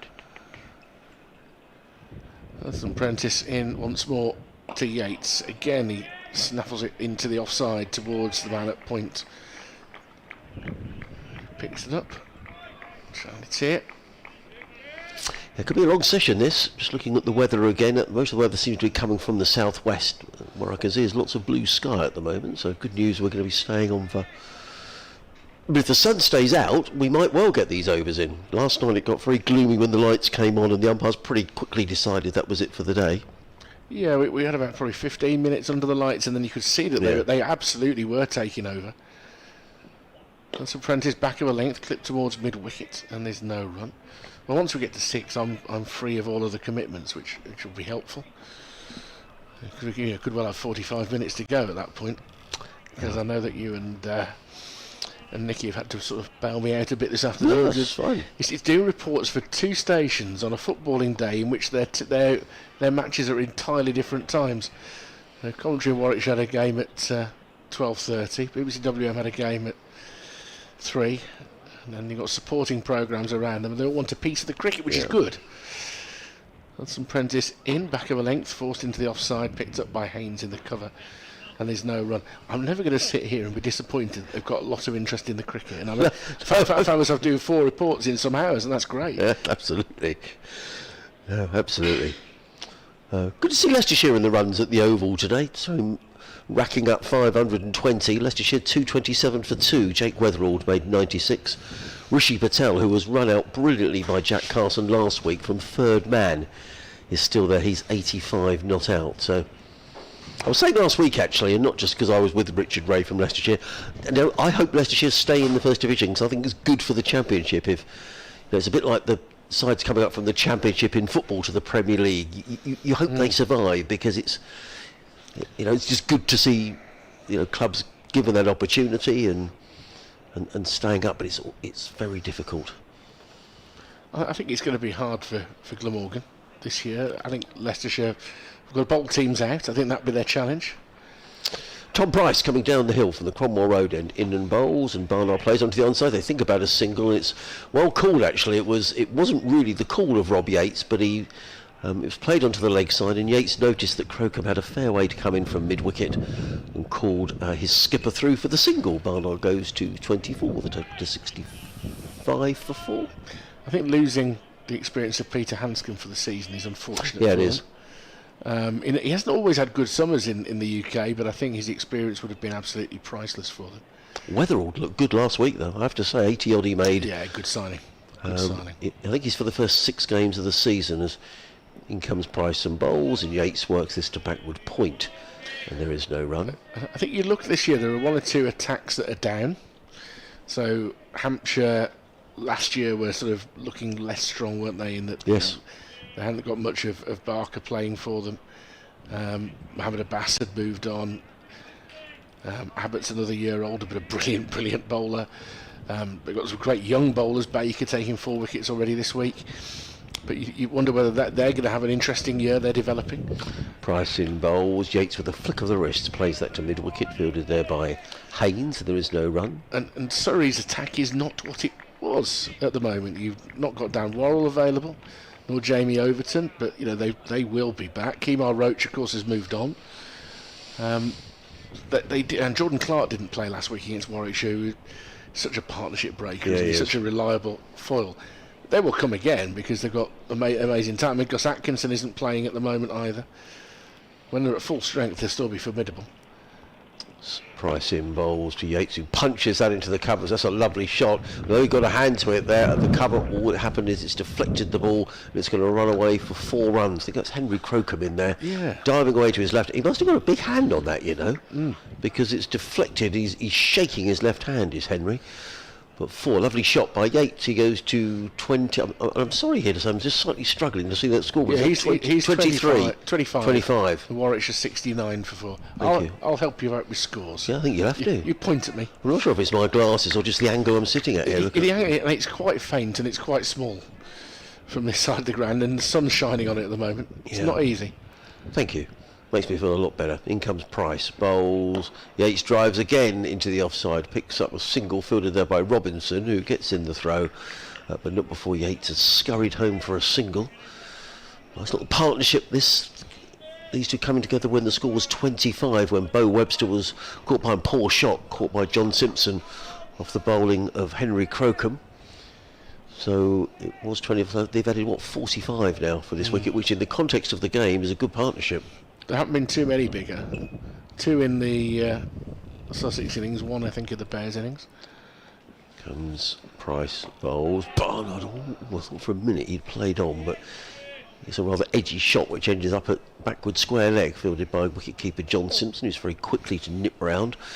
1 more to the total. Barnard pitches the strike, and Warwickshire 71 for 4. Barnard on 25, and Yates on 28. It's interesting as well, you fancy, talking about bowling attacks, Essex with their 3 fine seamers, Cook, Porter and Snater ready to go again this year. Harmer wasn't in the wickets as much last year, and yet they're getting turned over badly by Somerset at the moment this week.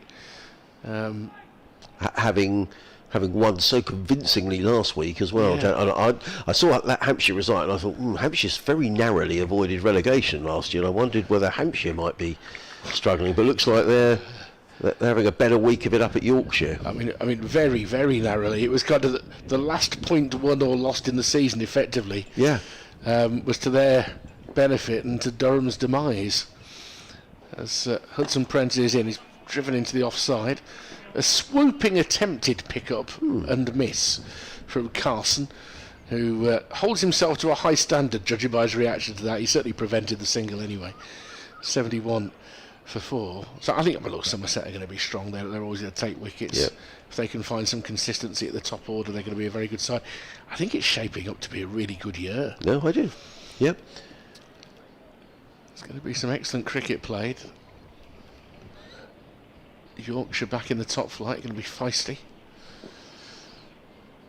Here's Hudson Prentice once more, and this is short, and it's pulled just wide of mid-on. There was a moment there where you wondered whether Daniel Hughes was going to find that very much in his orbit, but it was wide and short of him, and then it raced to the fence. 4 more to Ed Barnard. He's to 29, 75 for 4.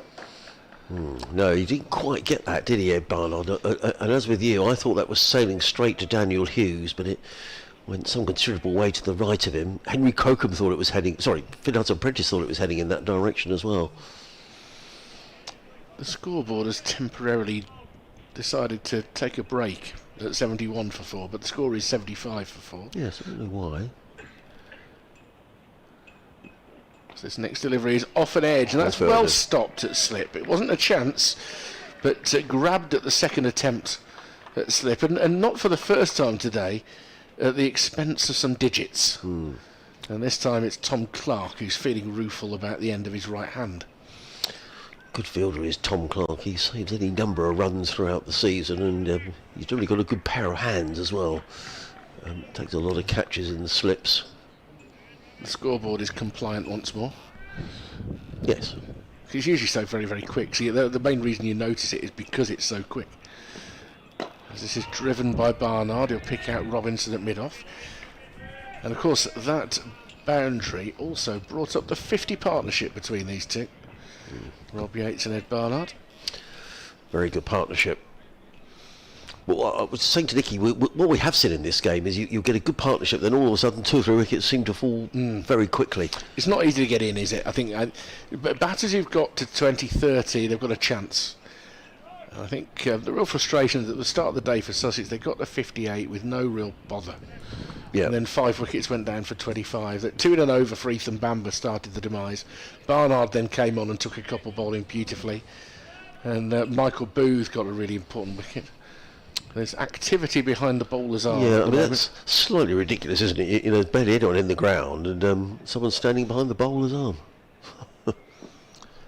Barnard awaits Hudson Prentice.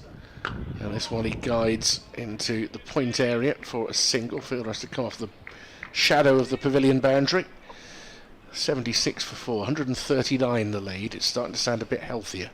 No, it is. There's someone else now hanging around behind the bowlers. I don't know if it's people who are wandering in to see the last, sort of 20 overs of the day. The steward has just sort of got someone standing right behind him. Yeah, I mean, there is a steward there. So in fact, there's more than one steward there.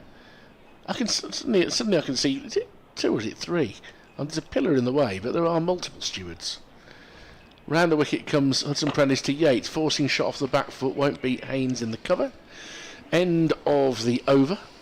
Now Warwickshire are 76 for 4, with 26 to Yates and 30 to Barnard, matching the number on his shirt. And a pleasant evening it is. If you're near the ground now, and you've got somewhere where you can park without it costing you a fortune, good luck, then we still have potentially 23 overs of cricket remaining.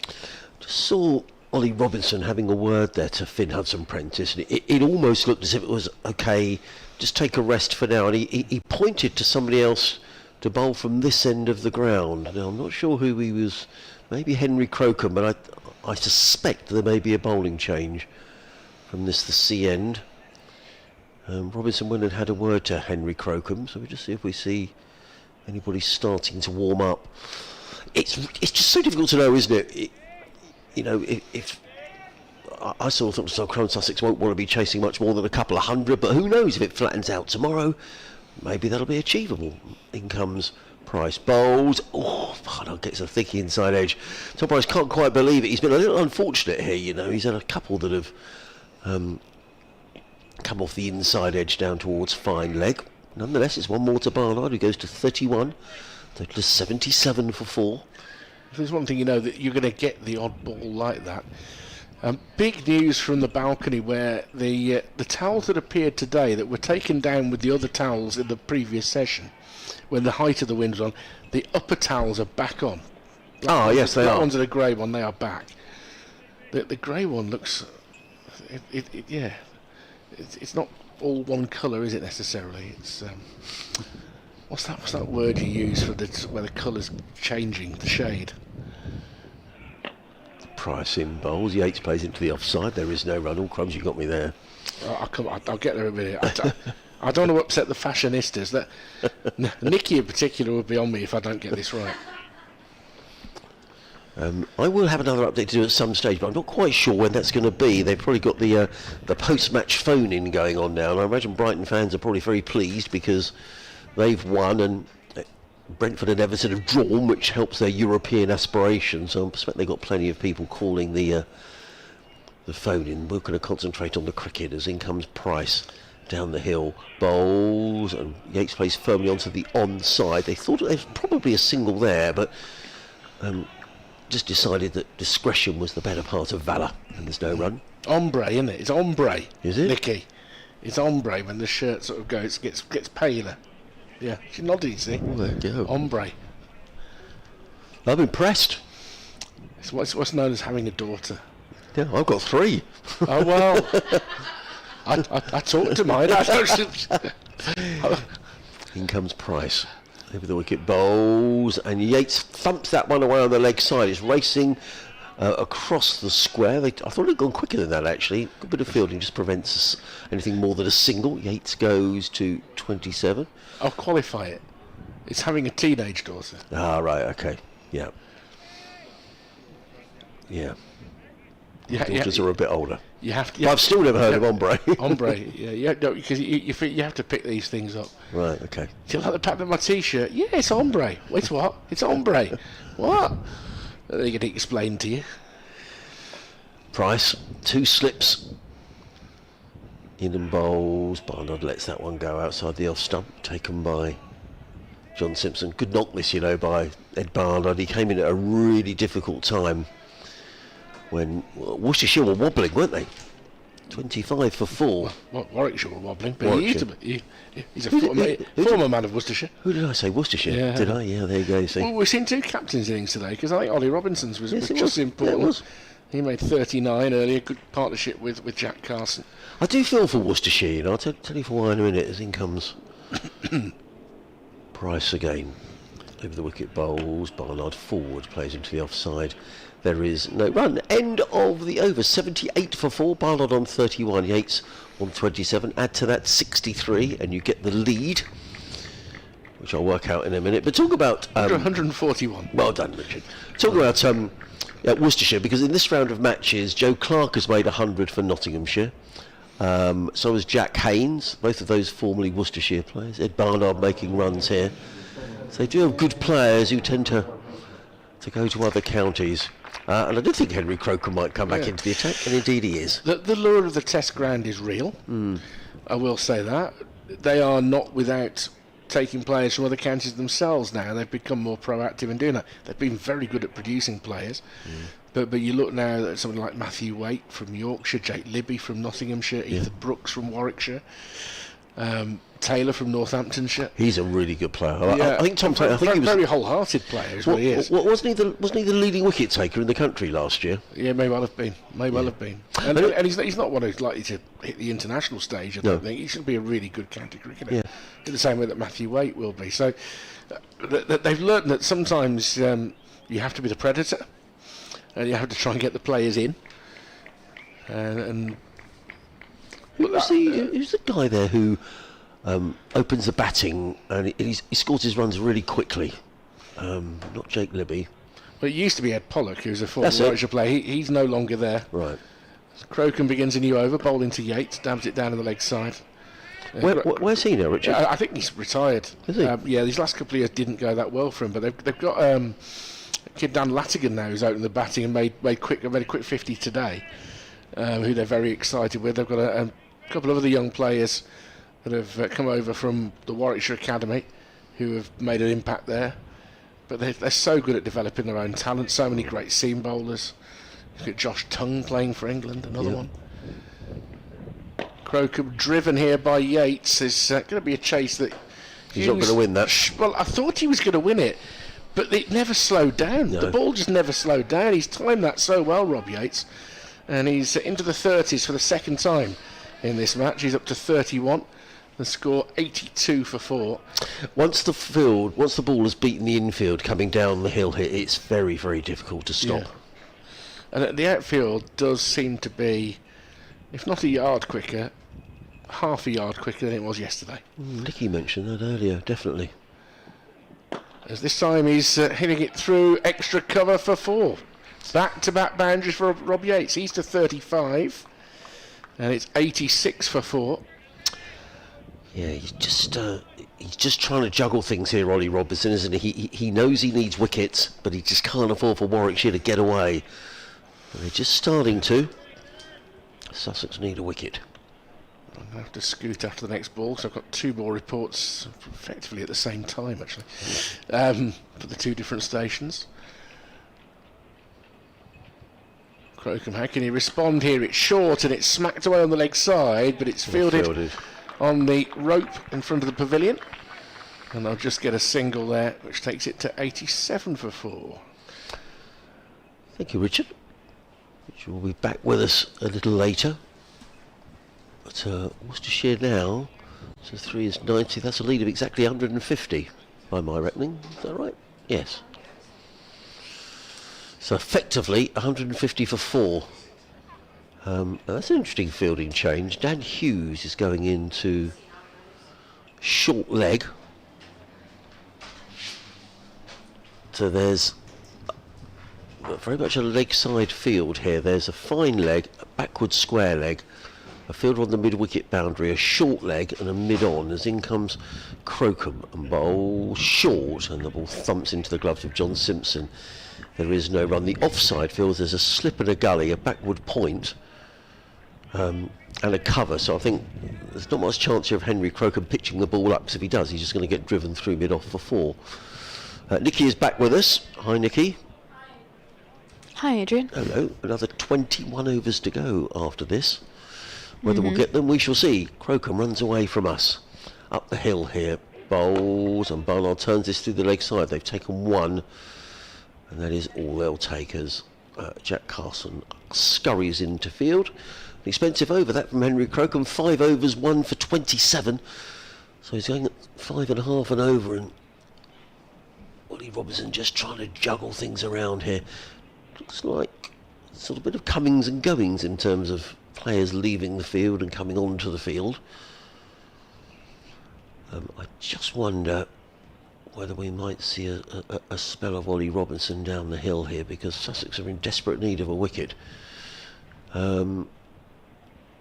Daniel Hughes is in deep conversation with Ollie Robinson. I'm sure we're not going to see Daniel Hughes.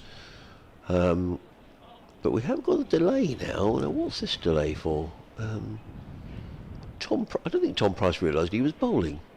Well, that's handy. I don't think he realised. He was on the deep mid-wicket boundary. I think he was chatting to someone. All of a sudden, everyone was waiting and wondering, well, who's going to bowl? And it is going to be Tom Price who's chatting away to Ollie Robinson. So, good partnership between these two. Excellent partnership, in fact. 25 for 4 when they came together. It's now 88 for 4. So this partnership is worth 63 between these two. An excellent partnership it's been as well, Nicky. It's tilted the balance very much back in Warwickshire's direction. It really has. Good partnership from these two.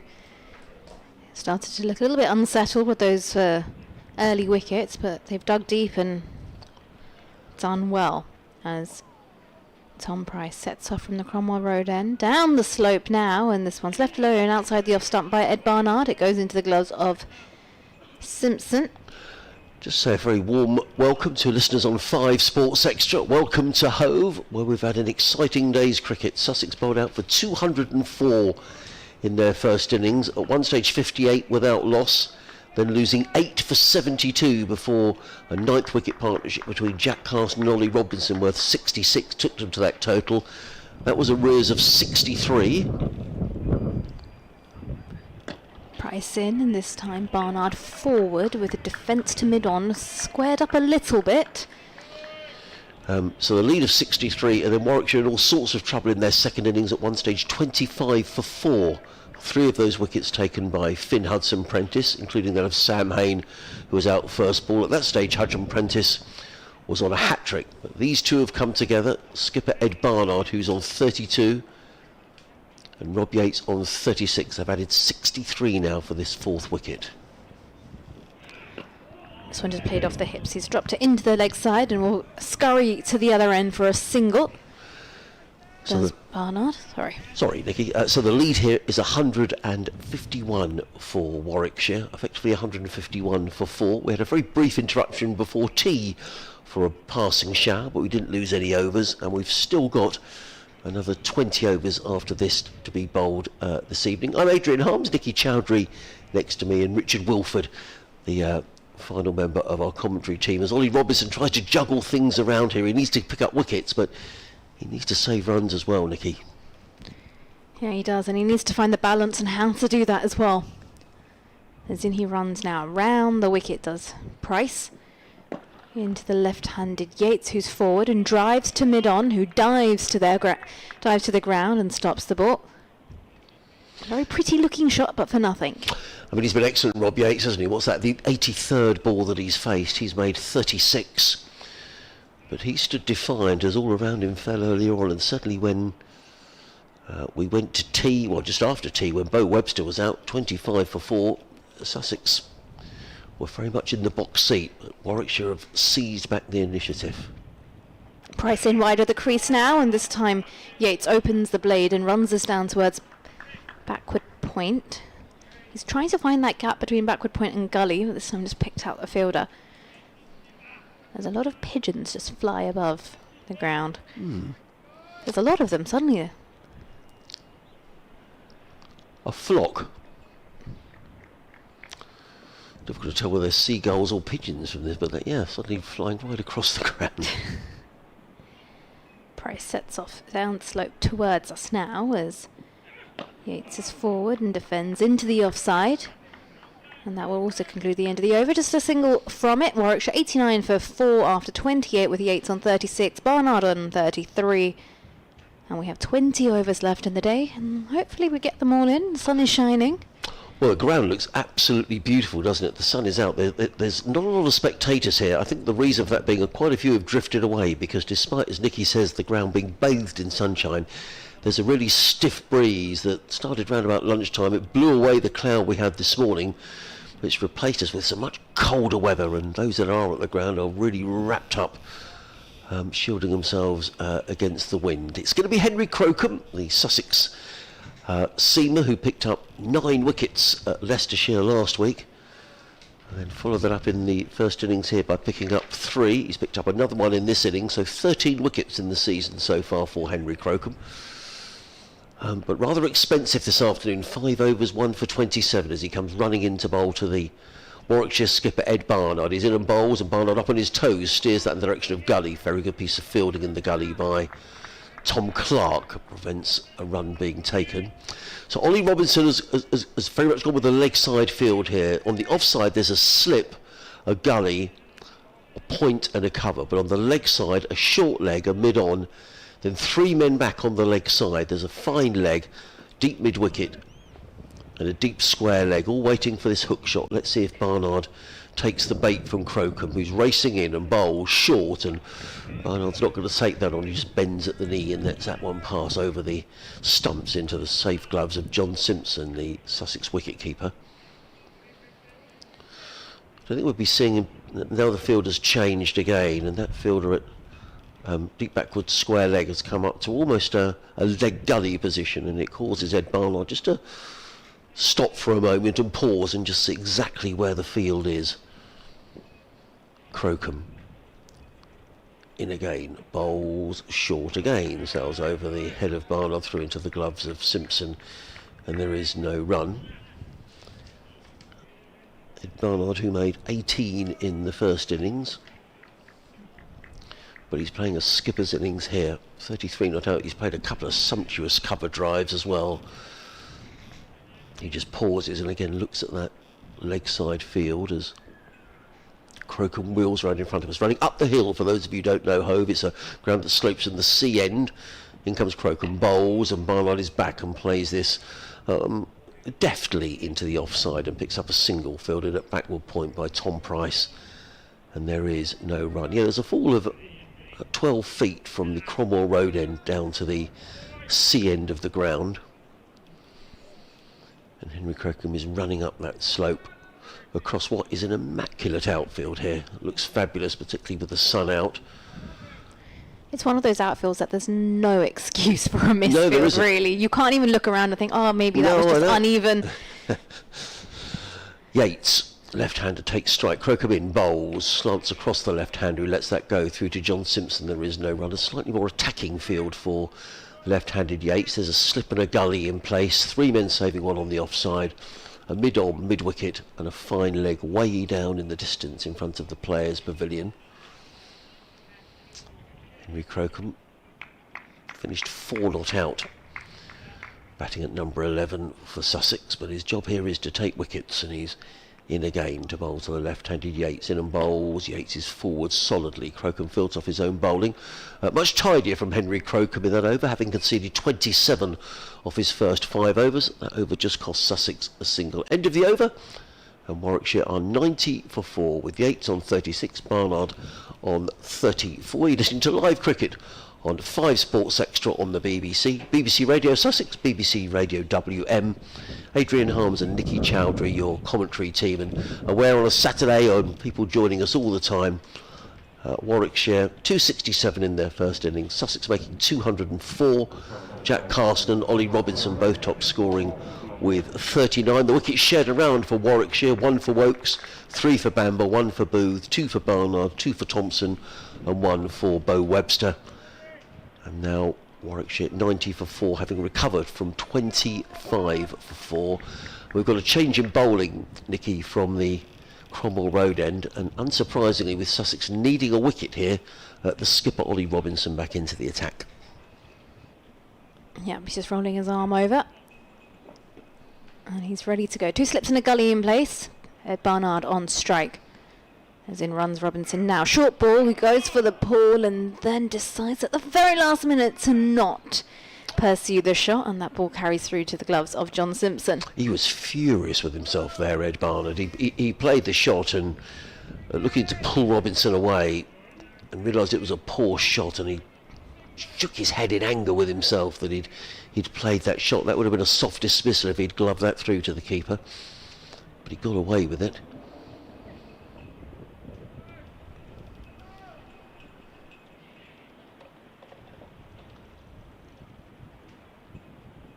In runs Robinson now, and this one left alone outside the off stump, and a bit more decisive with that leave there was Barnard. He's been typically miserly, hasn't he, Ollie Robinson today? He's into his 10th over, 4 maidens, no wicket for 16. In fact, in the match, Ollie Robinson has just picked up the 2 wickets, but having said that, he's in his 25th over of the match, and he's only conceded 60 runs, so he's barely going at, let's say 15, well, just a bit over 2.5 and over.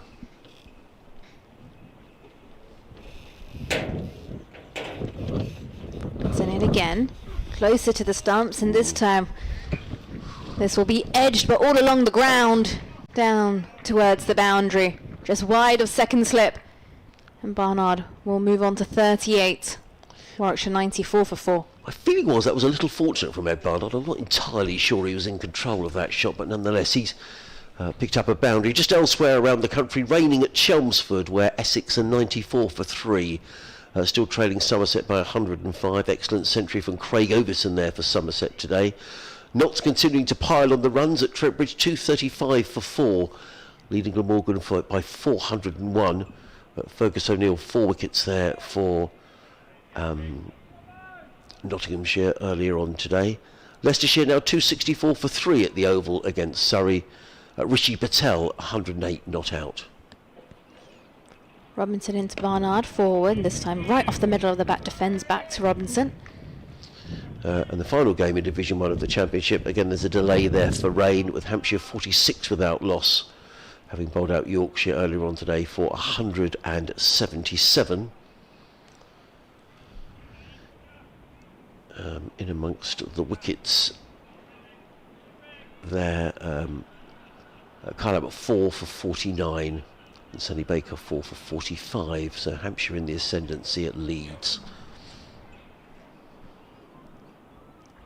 Robinson into Yates, forward, inner half of the bat, nudges it to mid-wicket. In the second division at Bristol, Gloucester are in all sorts of trouble. 88 for 4 in reply to the massive Durham total of 605 for 5. 2 wickets there for Ben Rain. Similarly, Kent facing a huge deficit against Northamptonshire at Canterbury. Northants 684 for 2 in their first innings. Kent 54 for 3 in reply. Robinson in again, and Barnard forward defends and pushes this to mid-off. That will conclude the end of the over as well. Warwickshire 94 for 4. And just to say, perhaps the interesting wicket that's gone there at Canterbury is Zach Crawley out for just 26. And Sam North East also back in the pavilion without scoring. A mammoth total for Northamptonshire. 684 for 2. I'm sure that's broken all sorts of records. Luke Proctor batted throughout the innings for 261 not out.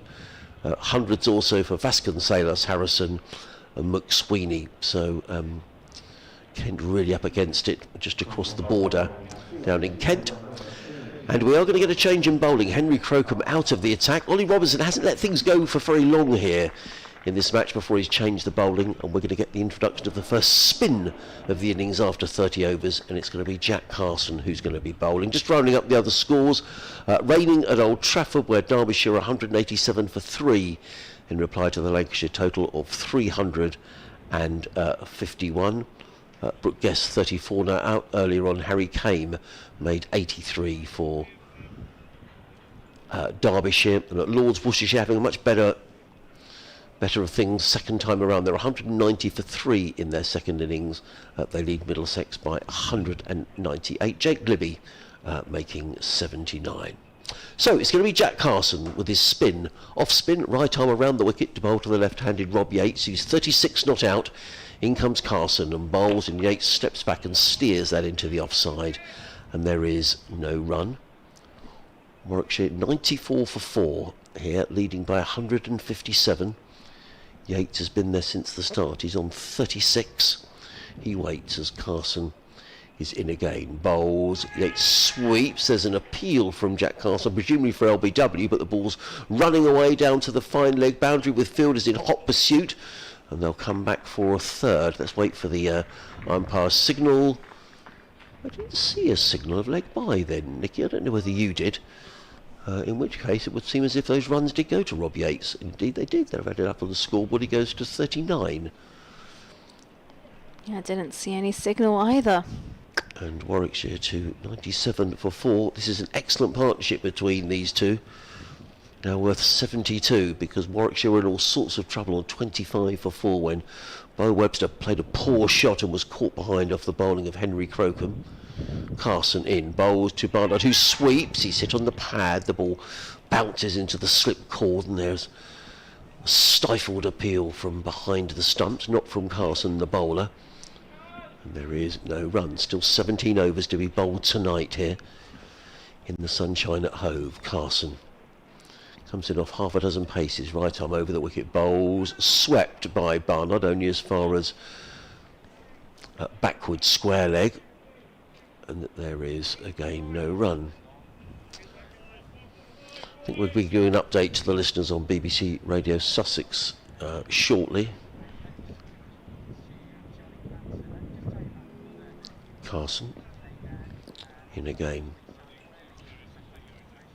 over the wicket, bowls, and Barnard clips that onto the onside. Again there is no run. So just the 3 runs off the over so far.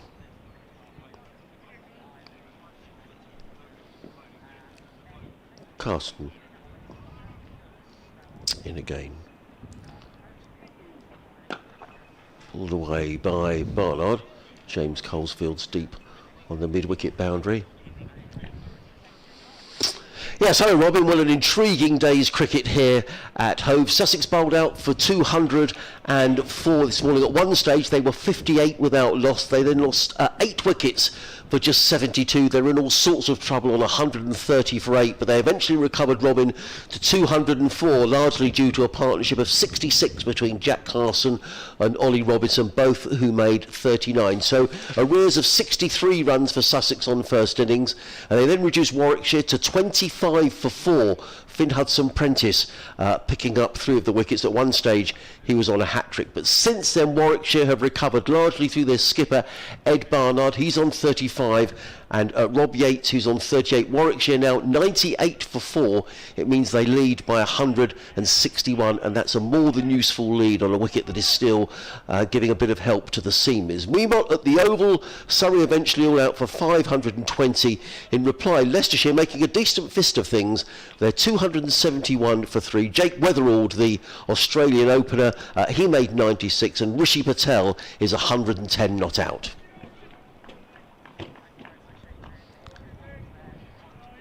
Robinson back to his mark at the far end of the ground.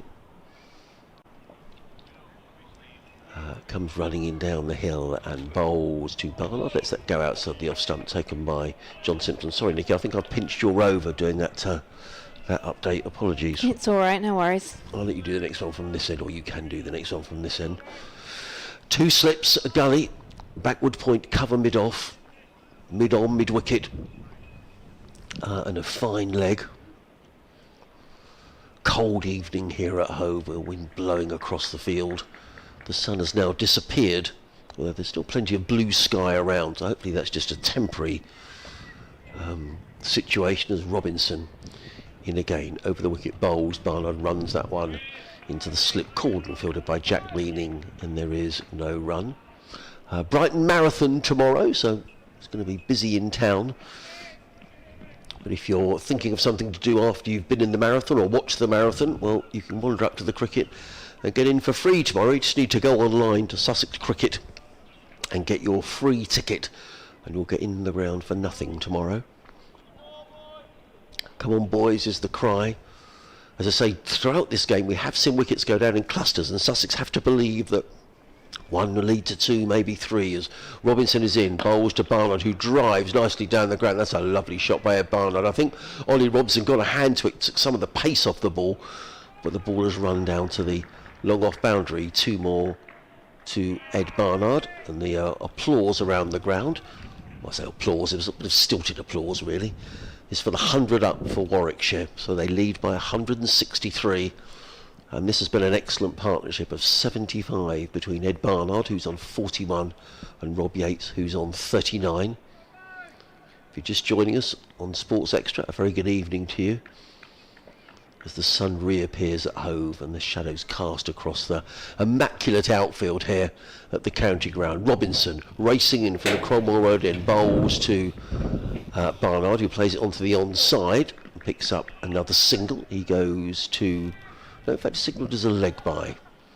So Barnard remains on 41. That clatter you heard was probably some sort of object getting blown around in the wind, because certainly a couple of times today we've seen advertising hoardings blown down, as the wind has really picked up this afternoon. But mercifully, it's blown away any hint of rain. We had a brief interruption just before tea, but we didn't lose any overs during that period. Robinson's going to change the angle of attack here to the left-handed Rob Yates. He's coming around the wicket with 2 slips. In he comes, bowls, Yates drives down to third man, picks up another single, does Rob Yates. That moves him to 40, and Warwickshire to 102 for 4 at the end of Ollie Robinson's over. Ollie Robinson, I think, is troubled by an injury to his hand. He hurt his hand earlier on today, stopping a drive.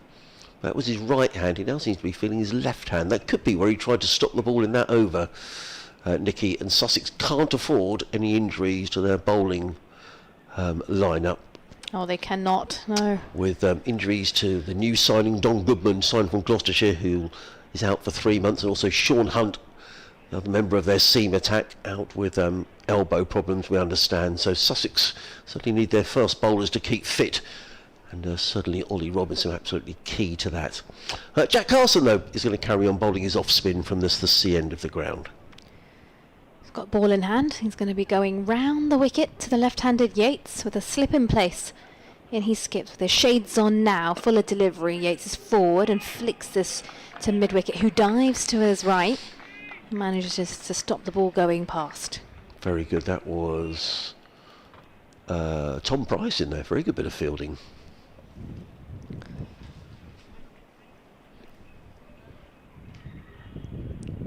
Carson ready to go again. Slightly back of a length, and Yates looks to work this off the back foot. It ends up at Tom Price, who's fielding at mid-wicket yet again. So quickly through the field, a slip backward point, deep point, cover, extra cover, mid-off, mid-on, mid-wicket, and a deep backward square leg. As Carson skips through again, round the wicket. Yates off the back foot, drives down towards deep point, will take the single, comes through. Moves on to 41. Both batters here now on 41. I suppose if there is any comfort for Sussex here, Nicky, it might be that the pitch seems to be. I think the pitch has played well throughout. I mean, I think there's just been a little bit in it for the seamers, but it seems to be getting more comfortable to bat on. So Sussex may well feel that. Well, they won't want to be chasing too many, but I think Ollie. Just look at Ollie Robinson. I think he's struggling with that hand. Ollie Robinson. He's bent over here. Carson over the wicket to the right-handed Barnard, who's forward and defends into mid-wicket. So that may be of some good news for Sussex. Not such good news is Ollie Robinson, who I think is in a good degree of pain there. He's fielding at mid-off, and he doesn't look very comfortable at all. I think he might be going off in a minute. Slightly shorter, less flight from Carson, and Barnard just works off the back foot to Tom Clark, who's at mid-wicket. Yeah, I think Ollie Robinson just made a signal there to Tom Haynes. Tom Haynes is the vice skipper. I think he might be taking over, and Ollie Robinson could be going off the field here, He looks like he's in quite a bit of pain as Carson's in now, and Barnard drives back to Carson, who gets a hand on it, and a ricochets towards Robinson, who's at mid-off. And that will conclude the end of the over as well. There's just a single taken from it. Warwickshire 103 for 4 after 33 overs. And Ollie Robinson also does look to be in a little bit of pain, as is Jack Carson, who stuck his hand out on that one. And it seemed like the ball caught the end of his fingers. So both Carson and Robinson currently having a conversation. And yeah, I just thought he made a signal there.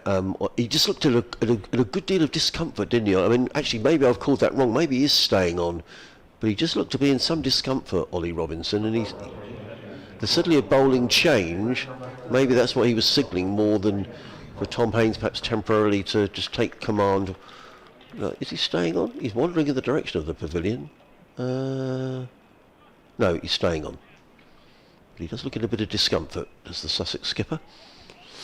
And we've got kind of spin from both ends, because James Coles, as you probably heard on the public address system, he's going to come on to bowl from the Cromwell Road in the ground. James Coles, who bowled 4 overs in the Warwickshire first innings for 21 to bowl his left arm spin. Now he's bowling to Rob Yates. He's bowling with a slip and a leg slip of the close fielders. I'll give you the rest of the field in a moment. As in comes Coles, left arm over the wicket, bowls, and Yates eases that down towards third man. He's going to pick up probably 4 runs. The ball is racing away across the quick outfield. It's just pulled up a yard or so inside the boundary edge. Fielded there by Henry Crocombe, who gets in the throw, but good running between Yates and Barnard, and Rob Yates comes back for a 3rd run. Yates goes to 44. Warwickshire to 106 for 4 here on 5 Sports Extra, BBC Radio Sussex and BBC WM. Adrian Harms and Nicky Chowdhury here on commentary. As the Warwickshire lead is extended to 169. Coles in again, bowls down the wicket, comes Barnard, drills the ball to Robinson, he's caught! That's a really poor shot by Ed Barnard, and he knows it. Ollie Robinson takes the catch. James Coles has done the trick for Sussex, but Barnard is absolutely furious with himself. He came down the wicket and he just drilled the ball straight to Robinson at mid-on, who may have hurt his hand, but he wasn't going to drop that. Barnard goes for 41, and just this game has been a game that's ebbed and flowed beautifully, and just as you think Warwickshire are getting the upper hand, the Warwickshire skipper rather gives his wicket away, and all of a sudden Barnard is gone. 41 in 68 balls. in exactly 90 minutes with 6 fours. It was a good innings from Ed Barnard, but he'll be disappointed with the way he's given it away.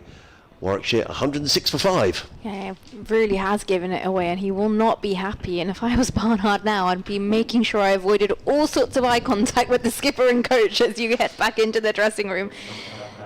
But a good catch there from Ollie Robinson, who is nursing what we think is a little injury or a bit of pain to his left hand. So that always seems to be the trick. Always seems to happen as well, though, doesn't it, Adrian? That when you've got a bit of a niggle or a sore spot or a hot spot on your hand, the ball always follows you. Well, I did think when it went to Ollie Robinson, I was just flash my mind. That's the last person you want it to go to, because Exactly. in previous over he'd been holding his hand as if he's in all sorts of difficulties. However, you have to give Robinson credit because he's changed the bowling, and the second ball, James Coles picks up a wicket. So, well done to Ollie Robinson. Well batted Ed Barnard, but I have to say, I think he's going to be really disappointed with the way he got out. And when he got out, you could just tell the way he sort of put his bat over his head, didn't he? He said, oh, goodness me, what have I done? Anyway, he's gone, and it brings out Kai Smith. So Barnard was out for 42. The lead is 106 plus 63, which is 169, so effectively Warwickshire 169 for 5. I said to someone at tea time, well, I think Sussex will be wanting to chase much more than 200. But it's been a super game of cricket. James Coles comes into bowl to the new man, who's Kai Smith. Smith lets that go outside the off stump. And what we have seen continually in this game, Nikki, is, one wicket's gone down, 2 or 3 seem to have followed really quickly. Yeah, we have seen that, and I think from Warwickshire's point of view, they hope that won't happen now. Coles in, bowls to Smith. There was a cry of catch it. Difficult to see from the angle that we're up with. That was really a chance. There's no one really in close on the leg side. There's a slip and a leg slip. Coles waits and is in and bowls. Forward comes Smith, plays it onto the onside. They'll need to scamper through here. Jack Leading's very quickly round from leg slip to field, gets in the throw, but in fairness, Smith was home by a long chalk, which brings Rob Yates on to strike. Live cricket here on BBC 5 Sports Extra, BBC WM and BBC Radio Sussex, as James Coles comes in over the wicket from the Cromwell Road in, bowls to Rob Yates, who clubs this away through Backwell Point. That's a lovely shot by Rob Yates. He just leant back and hit the ball beautifully away through Backwell Point, the ball racing away down the slope, giving the fielder no chance at all. And that shot takes Yates to within 2 of a half century, and Warwickshire to 111 for 5. To that, to add 63, and you get the lead, which is 174. Richard is back with us. I'm not sure. Is it my turn to go? I can't remember. I can't remember who's on and who's off here. We've got 14 overs remaining in the day. Shall I give you a break, Nikki? Is that No, it's okay. You can go. I don't think you've been on a break. Right, okay. I will leave you with Richard and with Nikki Chowdhury here on 5 Sports Extra, BBC Radio Sussex and BBC WM. Great, 111 for 5 here, Warwickshire. Yates on 48. Smith is going to be on strike. He's got 1 to his name. He's just come out into the middle. And Carlson has ball in hand from the CN. Skips in through now. Goes for the sweep, does Smith, and doesn't make contact. There is an half-hearted appeal. See what, games wouldn't last very long if Adrian Harms was umpiring. He gives everything. He gives everything. He put his finger up for that one. Amazing. It's all right, 'cause he's on a break. He's on a break. It's like Friends. Carson in now. This worked off the back foot. Down towards the deep mid-wicket region. They'll take a single. Very good piece of fielding out in the deep. They don't need to take risks here. Obviously, we've just seen the brain fade of the day from Ed Barnard, who can't quite believe what he's done to himself in that previous over. But they're progressing into a really dominant position. And really, it was a case of those two just ticking along till the end of the day. That would have done the job beautifully Just a quick for Warwickshire. Yeah, sorry, just a quick change in the field. Points been moved around and has got a helmet on. Is now going to come in at short leg as Carson comes round the wicket to Yates. who's forward in defence. Right, so 2 men round the bat, short leg slip, then we've got a backward point, deep point, extra cover, mid off, mid on, mid wicket, deep backward square. As Carson is in now and goes to sweep, does Yates and takes us behind square down to deep square for a single.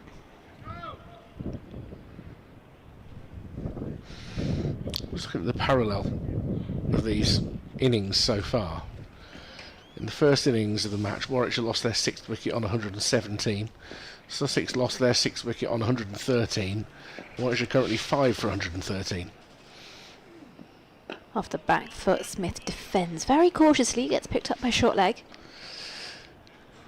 So it's been really hard for the top orders against the new ball all week so far. Will that trend continue when Sussex have their second innings? Who knows? That's why it's so well poised. Carson over the wicket. And Smith somehow has managed to play a very full ball off the back foot, defends it to extra cover, and that will conclude the end of the over. Warwickshire 113 for 5, Yates with 49, Smith with 2. 13 overs left in the day. Smith, 21 years of age, batted very nicely in the first innings. Gave it away really on 53. Couldn't quite believe the ball that he clipped to mid-wicket when he was playing an attacking shot. He was still berating himself when I spoke to him at the close. He's just got to channel what he did in that first innings again here. Another 100 runs for Warwickshire would put them in a very commanding position. And both teams have scored more for their second 5 wickets than their first 5 wickets so far in the match. If Warwickshire do that again, they're going to be in good shape. It'll be Coles comes in, left arm over the wicket. Yates just covers up and plays it out the leg side. Took him about 45 deliveries to get into double figures. He's accelerated since then. That's Rob Yates. Looks like he's going to have a short leg at this end as well. Jack leading. Tucks his cap into his trousers and takes up position at short leg. There'll be a slip, Haynes, and leg slip. It's Clark. And Coles in again. Drags that one, and Yates will bring up his 50. It's through the covers. It's a short boundary. Crocombe is across and keeps them down to a single. But Rob Yates becomes only the 3rd batter in this match to reach a 50. And he does so off 99 deliveries. And that's been good acceleration in the second half of this innings from him. 114 for 5. The Bears lead by 177.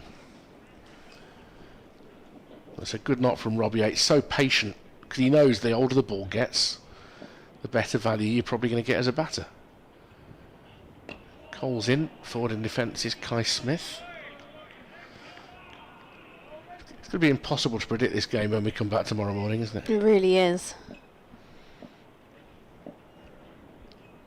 And again, Coles defended out into the offside, and there's no run.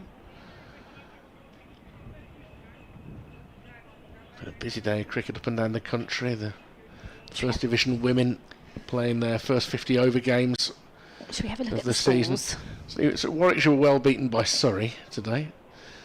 This one's short of a length, or are in the process of being well beaten. Smith clips it towards mid-wicket for a single. He's to 3, 115 for 5. But some good individual contributions. Some of the names of women's cricket have started the season on a high. Danny Wyatt Hodge amongst them with her 100 for Surrey against Warwickshire. As Yates is smashing this through square cover for 4. Bit of width offered to him by Coles, and he puts that away. He's to 54, 119 for 5. Second half century of the season for Rob Yates. Who else is picking up wins in the women's 50 over? Right, so Tier 1 of the Women's Metro Bank. Durham versus Lancashire. Lancashire have won by 149. Yeah, Strong Durham. team. Lancashire posted 303 for 8, and Durham were bowled out for 154. Hampshire versus Essex. What happened there? Let's have a look. So Essex batted first. They posted 265 for 8. Hampshire chased it down in the final over with 2 balls to spare, winning by 5 wickets. What a great game of cricket that is. Yeah. 2 balls to spare. You want all games to go tight like that, don't you? You do, don't you? You do. I'll read you this others. Once Jack Carson's done with this delivery to Smith, who's down on one. He goes to sweep and misses, and that struck him on the thigh pad. Right, Somerset versus Yorkshire. Somerset win that one. Yorkshire were bowled out for 178, and Somerset chased that down in the 46th over. And Warwickshire versus Surrey. Surrey posted 389 for 9 in their 50 overs, and currently Warwickshire are 265 for 6. As Carson is in now, and Smith defends back down the line of the wicket.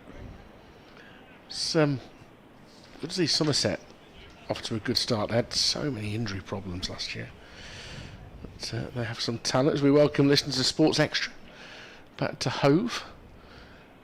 I'll update you as to the situation in a moment. Carson in now, and Smith off the back foot looks to work. That's just wide of mid-wicket. Doesn't quite get it past Tom Clark, who stops the ball. Game that's been so unpredictable from yesterday morning, but currently Warwickshire 119 for 5, leading by 182. And the spinners are on at Hove. Carson in now. Smith again off the back foot this time. Does get it wide of mid-wicket, down towards deep square leg actually. Comes through for a single. With still over 11 overs to go, since you were last with us, the man to depart was the better skipper Ed Barnard, who decided he wanted to attack the spinners, went too soon at Coles and hold out to Ollie Robinson at mid-on. Ollie Robinson, who's damaged both hands in the field today, was in some pain collecting that catch. Carson round the wicket now to Yates, who's forward and leans into a solid defence as the ball trickles back down the ground towards Jack Carson. It's fair to say Barnard was his own worst critic at the point that he got out, because he was fuming with himself. He looked in good order. One or two little inside edges that he got away with, but you've had to ride a bit of fortune to get anywhere on this surface this week. Carson now. Yates off the back foot, just making some space, and runs this down to deep point, takes a single and keeps strike. That's the end of the over. 37 gone. Warwickshire 121 for 5, with Yates on 55 and Smith with 4, with 11 overs left in the day. That's not really criticism of the surface. It's a very sporting surface. There's been something in it for the seam bowlers throughout, and the overhead conditions we've seen so far in both days, Nicky, have allowed the ball to wobble in the air for pretty much all the play. The strength of the wind has not been helpful to Sussex in this Warwickshire second innings, which has been dominated by Rob Yates with his second half century in 3 innings this season. He's 55 not out. He only played 4 scoring shots in his first 45 balls, but since then he's grown in confidence and has again sought to punish any poor deliveries. 184 the lead, 5 wickets standing. Dark cloud overhead at the moment as Yates is looking to sweep Coles vigorously, and it just bounces off his pad and drops short in front of Leaning, who's at short leg. Clouds though are flying past in this wind as he just gets into the line with the next ball on off stump, and there's no run. Your car will be buffeted on the way home tonight in these winds. You'll feel the don't winds. say that. You'll be alright. Short, it's cut out towards the deep point fielder, and there's no run. Oh, there is 1 run rather. No prospect of a second run really is what was in my mind. Yates to 56, 122 for 5. So Yates following Kai Smith and Chris Wokes from Warwickshire's first innings, the 3 batters to have reached 50 in this match. Coles is in to Smith, drives it firmly, but picks out the wide mid-on. The key to the day for Sussex. They were 130 for 8 at one point, a stand of 66 for the 9th wicket between Jack Carson and Ollie Robinson, who were the joint top scorers with 39. This is defended out into the offside by Smith back to the bowler. 1 ball and 10 overs still left in this day. She's holding Nicky back from this evening's rave. Coles in, pushing forward and off high part of the back. So it was a bit shorter than he expected. It Guides down towards short third, where it's picked up by Carson, and there's no run. 122 for 5, 185 the lead.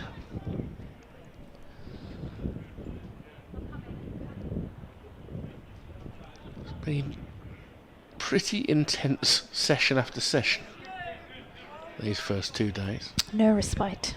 No. Take your eyes off and No. you've missed so much action. Floodlights are coming on, which is a hint that we might not make the full 11 or full 10 overs that remain, because once the floodlights came on yesterday, we had about 15 minutes, didn't we? That's true. Carson in now, and Yates down on one knee, dabs this just behind square, and will come through for the single.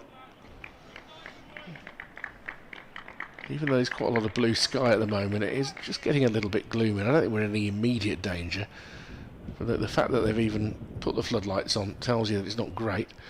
Leaning is going to take up a position standing in front of the non-striker here. That must be so annoying if you're from a non-striker's point of view. Just, you're in my way. Yeah, tread on his toes. Carson coming back over the wicket to Smith. Off the back foot, just works us to mid-wicket. I was actually, sorry, I was wondering if you knew this. So you know these floodlights that we have here? Yes. I asked Adrian, but Adrian wasn't aware. When you turn the floodlights on, are there like individual switches, or is it one big lever as Carson skips through now? And this is a fuller delivery, and Smith takes his front foot across the line and turns this away down towards deep square leg for a single. You desperately, I can tell, you desperately want the answer to be one big lever. I do. And then, equally, you want to be invited to activate the lights, don't you? No, I'm not interested in that. I just want to know if it's up, because it's something that I've always thought about since I've been a kid when I see the floodlights come on. Is it one lever, or is it switches? It takes 2 men to pull it. Slip and a short leg in place for Yates as Carson's round the wicket, and there's a bit of width and back of a length, and it's cut away down towards deep point for a single. I suspect it's probably some really just dull, normal electric switches, I would have thought. Like a normal switch. Like a, yeah. Floodlight 1, 2, But 3, 4. With very modern floodlights. These ones all came on at the same time, didn't they? Yeah. As Carson's back over the wicket now, and this one is turned to 45 by Smith. This situation smacks of don't do anything silly if you're Warwickshire, and it smacks of a wickets here are bonuses if you're Sussex.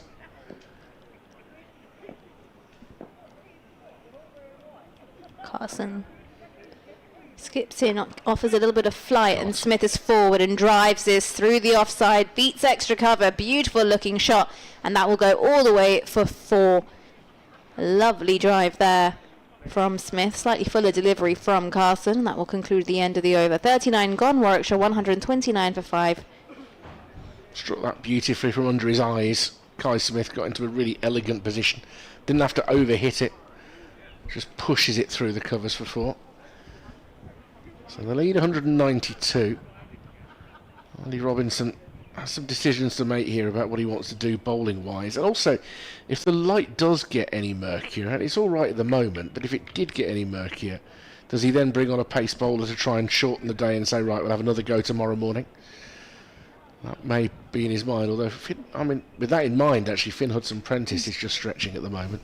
He's been the pick of the bowlers today for Sussex. As Coles comes in to bowl to Yates, full and defended, some oohs and ahs, thought they might get that through. Good variety of flight and length from Coles. Bowling to Yates on 58, he's driving this into the offside here, out towards the short boundary. Fielder on the fence is able to scamper across and pick up. And they take another single, 131 for 5. So the lead is closing in on 200. And whilst we're at a loss as to what a winning lead is going to be here, you'd have to say if it got up to 300 it might be a bit of a problem. But if you get through the first 40 overs, then it can be a very different game. As off the back foot, Smith defends into the leg side, and there's no run. Hudson Prentice is down on his knees stretching there. There's some proper intense stretching going on. Smith forward in defence, out into the offside, and no run. 8 overs left after this. Yeah, final 2 deliveries of this over, and then I shall make way for Adrian Holmes. Oh my word, you only make way for the best. Forward in defence is Kai Smith. What we need from you is like a Jerry Springer show. You know, if it's to be your final words of the day after this delivery, it's got to be impactful. You ask too much of me, Rich. Cole's in once more, pushed out into the offside by Smith for a single out to Hudson Prentice. Smith into double figures, he has 10. Warwickshire 131 for 5, they lead by 194 with 8 more overs scheduled to be bowled, and Nicky's going to bid us farewell by saying Goodbye, and I'll see you all tomorrow. look forward to it. I mean, it wasn't entirely profound, but it was also fairly accurate. So Adrian is moving back into position. It's been, the word I've been using all day for it, it's been a proper absorbing game of cricket here, and you know, Ollie Robinson recognises the fact that he can't just let this drag through the last 8 overs. If you know, I mean, Warwickshire, other than the unusually poor decision made by Ed Barnard with the shot that he played to get out, and not having to take any risks to tick along quite nicely now. So Finn Hudson-Prentice is going to go again here, 3 for 32 from his 9 overs so far, and he really is a key. If they can take 2 or 3 more wickets in these 8 overs, it changes the game again. It does, and we said wickets had fallen in clusters. I just wonder whether when Ed Barnard got out, Sussex picked up a couple then. But the lead is, what are we looking at now, Rich? Yeah, 194. Yeah, so I did say to someone a bit earlier on today, I didn't think Sussex will want to be chasing many more than 200, but is the pitch getting a little easier to bat on? You know, it's a very, very strong Warwickshire bowling lineup, so we'll have to see. It's been a terrific game. Hudson Prentice comes steaming in, bowls to Smith, who lets that go outside the off stump, taken by Simpson, no run. Credit here to Robbie Yates. I think he's batted really well, really held the innings together, batted well in both innings. Richard, he's been excellent. I think this is the best innings by any player in the match so far, because he trusted his defence. He did. To get himself through the first hour and a half at the crease, and then when the opportunity came, he did play some more attractive shots. Hudson Prentice, 3 wickets so far, in and bowls to Smith, who's forward, plays it onto the leg side, fielded there by leading, and there is no run. He's just having to juggle this Ollie Robinson in between attacking, because Sussex need wickets, but on the same time, you know, he can't afford for Warwickshire to get away here. As you're saying, in these last 7 overs of the day, you know, if Warwickshire had, you know, 3, 4 and over, they're going to be, you know, 230 by the close of play ahead. Well, the balance is demonstrated best by the fact that he's had to be reluctant to use Henry Crocombe, who took a wicket with his first ball to Bo Webster, but also he's really expensive, Yes, and the margins are tight. Hudson Prentice again around the wicket, bowls to Yates, who thumps that away through the offside. He's got a sweeper on the cover boundary. Is Tom Price, who gets in the throws. 1 more again to Yates. He moves on to 60. There's Robbie Yates. Hudson Prentice in his 10th over, figures of 3 for 34 at one stage. He was on a hat-trick earlier on today when he dismissed Sam Hain first ball. But a really good partnership between Ed Barnard and Rob Yates has put Warwickshire back in the driving seat. It's put them ahead in the game, no question about that. Hudson Prentice steams in, bowls to Smith, who drives without timing to mid-off, fielded by Robinson, and there is no run. Floodlights on. I mean, I presume they're needed, but the sun's out as well, so it's slightly strange. It was quite unexpected when they came on. Yeah, I agree. I mean, whether or not, you know, the umpires could see some darker clouds coming, I don't know. But I mean, certainly away to the southwest, where the weather has been coming from today, you know, it looks relatively clear at the moment. But I guess perhaps they can see better from out on the playing surface as Hudson Prentice is in. Bowls to Smith, who works that to backward point, and again there is no run. Well, it's a good job the 8 overs that we expected to add on today we didn't, because otherwise the light could have held for us to be here beyond 7 o'clock. Yeah, definitely. Might have been 7:15. Yep. What are we going to get to? 7 overs to come after this, so we're looking at 1:45, maybe 10:10. We are still, yeah, it's going to be a late finish. Hudson Prentice wheels around. Should be a good day's cricket tomorrow. Should be a decent crowd here tomorrow. Hudson Prentice in, bowls, Smith shoulders, arms, lets that go through to John Simpson. There is no run, end of the over. So to clarify, tomorrow it's free entry, but you have to book in advance online? Yeah, you do. You have to go onto the club website and to get your free tickets. And with the marathon in town, there ought to be plenty of people around, so come along and watch. 1:33 for 5. Yates on 60, Smith on 11. I'm just going to leave you for 30 seconds because I've left my notes in. Yeah, we may see some exhausted people slumped in a heap watching cricket tomorrow afternoon if they've been doing the marathon, which goes along the seafront here in Brighton and Hove, starts up in Preston Park. Good luck to anybody who's down in this area ready to take part in that. As Coles begins a new over, left arm over the wicket to Rob Yates, who guides it down towards third. They should only get 1. They set off for 2, decide not to. They're quite right, well fielded by Crocombe. As the wind gets blustery again, the flags on the main scoreboard can't make their mind up which way to go, but whichever way they're going to go vigorously. 61 to Yates, 134 for 5.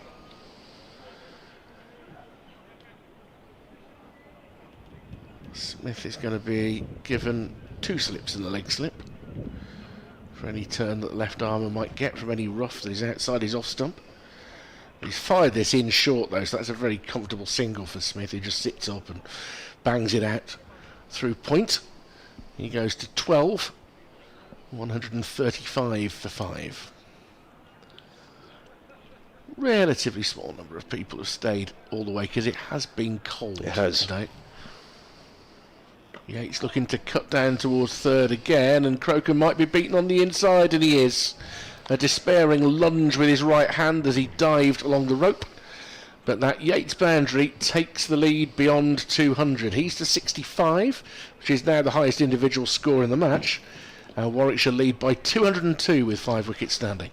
Yeah, runs are just coming a little bit too quickly here for Sussex's liking. Tom Haynes fielding at slip, the vice skipper's got also a few ideas. But to be fair to Henry Craig, he had no chance of cutting that off down the slope, and he's very quick across the ground. And again he's going to cut it down towards third, but this time straight towards Crocombe to his relief. He can merely gather and hurl. 140 for 5, Yates to 66, his second half century of the season. And the other innings was in the first knock here where he got 35 as well, so strong start to the season. 171 championship runs on the board so far for Rob Yates. So now Kai Smith off the back foot can force it out to the deep cover fielder Hudson Prentice for a comfortable single. Cole's getting milked here in this over. 141 for 5. Yeah, I mean there's 8 off the over. Sussex can't afford to concede runs like that for too long. Coles to Yates, and well, he was trying to drive it there, and he gets a big edge on the ball that comes off his pad, and then the spin. It pitched about 3 yards to the left of the surface and span back onto the playing strip up by James Coles. We have half a dozen overs left. 141 for 5 Warwickshire. They lead Sussex by 204. Indeed. You're listening to live cricket on the BBC. Adrian Harms, Richard Wilford, Nicky Chowdhury, your commentary team, on a glorious evening. Well, it would be a glorious evening if it wasn't for the wind, which we've mentioned on many occasions today. If you can get out of the wind, it's probably very pleasant, but it's very difficult to get out of the wind, and those spectators that are left, as Richard says, are rightly huddled up in big coats. Elsewhere, Essex, but they're playing everywhere across the country at the minute. Essex 98 for 3, still trailing Somerset by 100 runs as in comes Hudson Prentice gliding into the crease, bowls to Kai Smith, who's forward defensively, plays into the offside, fielded by Haynes in the covers. There is no run. Notts 273 for 9, leading Glamorgan by 439 at Trent Bridge. Good day for Leicestershire. Surrey made 520, but Leicestershire 329 for 3. Rishi Patel making 120. Lewis Hill 54 not out. Jake Weatherall, the Australian, made a very good 96 to add to the 83 he made against Sussex last week.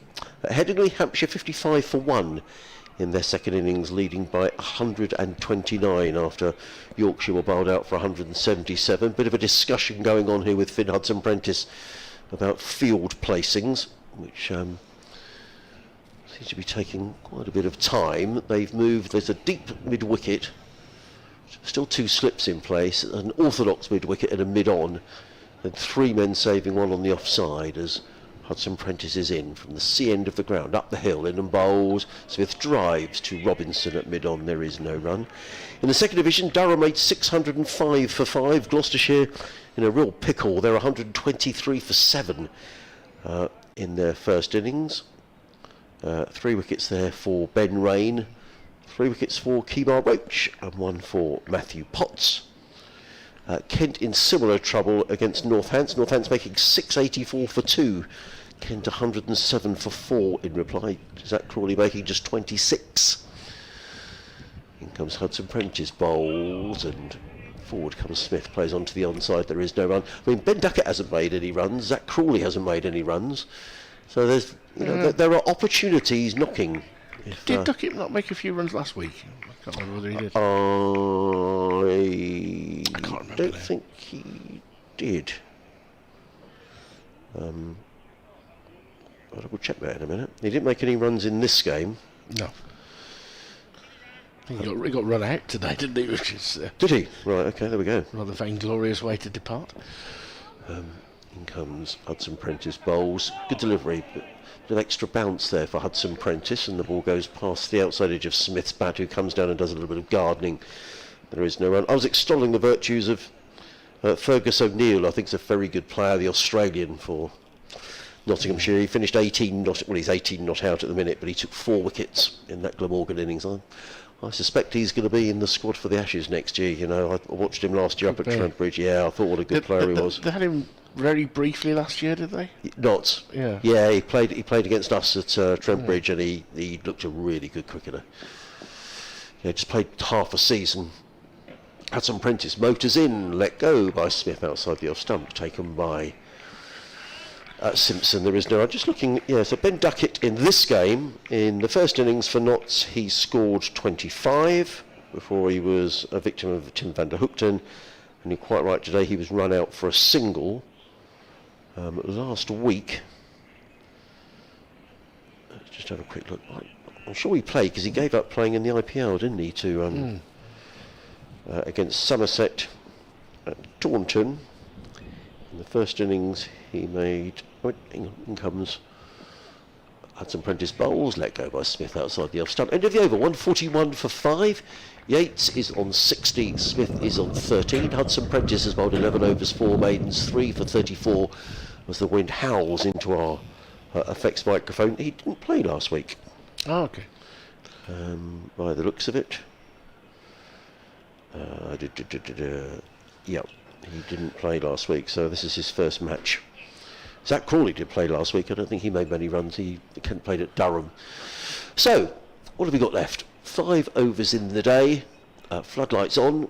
I rather think James Coles might be taken out of the attack here because Sussex just can't afford to. He's going got 5 and over, James. I know he's picked up a wicket, but Sussex just can't afford that for the last 5 overs of the day. With this lead now over 200. Looks like Crocom's going to come back on. They're taking their time over things here, Sussex. I think Ollie Robinson, he's reading the game situation extremely well in that he knows they can't afford to let Warwickshire get away here. He appreciates it's very important to take a wicket. However, were play to end through bad light right now, that wouldn't be a bad thing for Sussex either. It's different if you take a wicket now, all of a sudden you will have to keep going. But but there would be a certain element of sense that suggests that, and it is just getting into that slightly dangerous territory now. Yeah. It doesn't look like it ought to be too dark, but it is a bit murky out there, and you've got the artificial light just starting to want to kick in here. So Crocombe's first ball is met by a firm drive by Yates, who get a single to wide mid-on, which takes him to 67, 142 for 5. Yeah, I think if we, the way the light is, I mean, there's still plenty of blue sky around, but it's still early April, isn't it, really? And the light is starting to deteriorate. I'm looking at 3 fellas over here sitting, watching the cricket. They are really muffled up, aren't they? Yeah, I don't think we're going to get them to go topless, are we? No, I doubt they're in shorts either. He's Yeah. got on the attack here, Robinson. He's got 3 slips in place. Crocombe into Smith, plenty of carry there. It was just back of a length, and the odd ball really does carry through. But Smith was lifting his bat high to let it go flying. To John Simpson. Well, I think you'd rather be Warwickshire with runs on the board here, Richard. I think I think you'd rather be Ed Barnard than Ollie Robinson.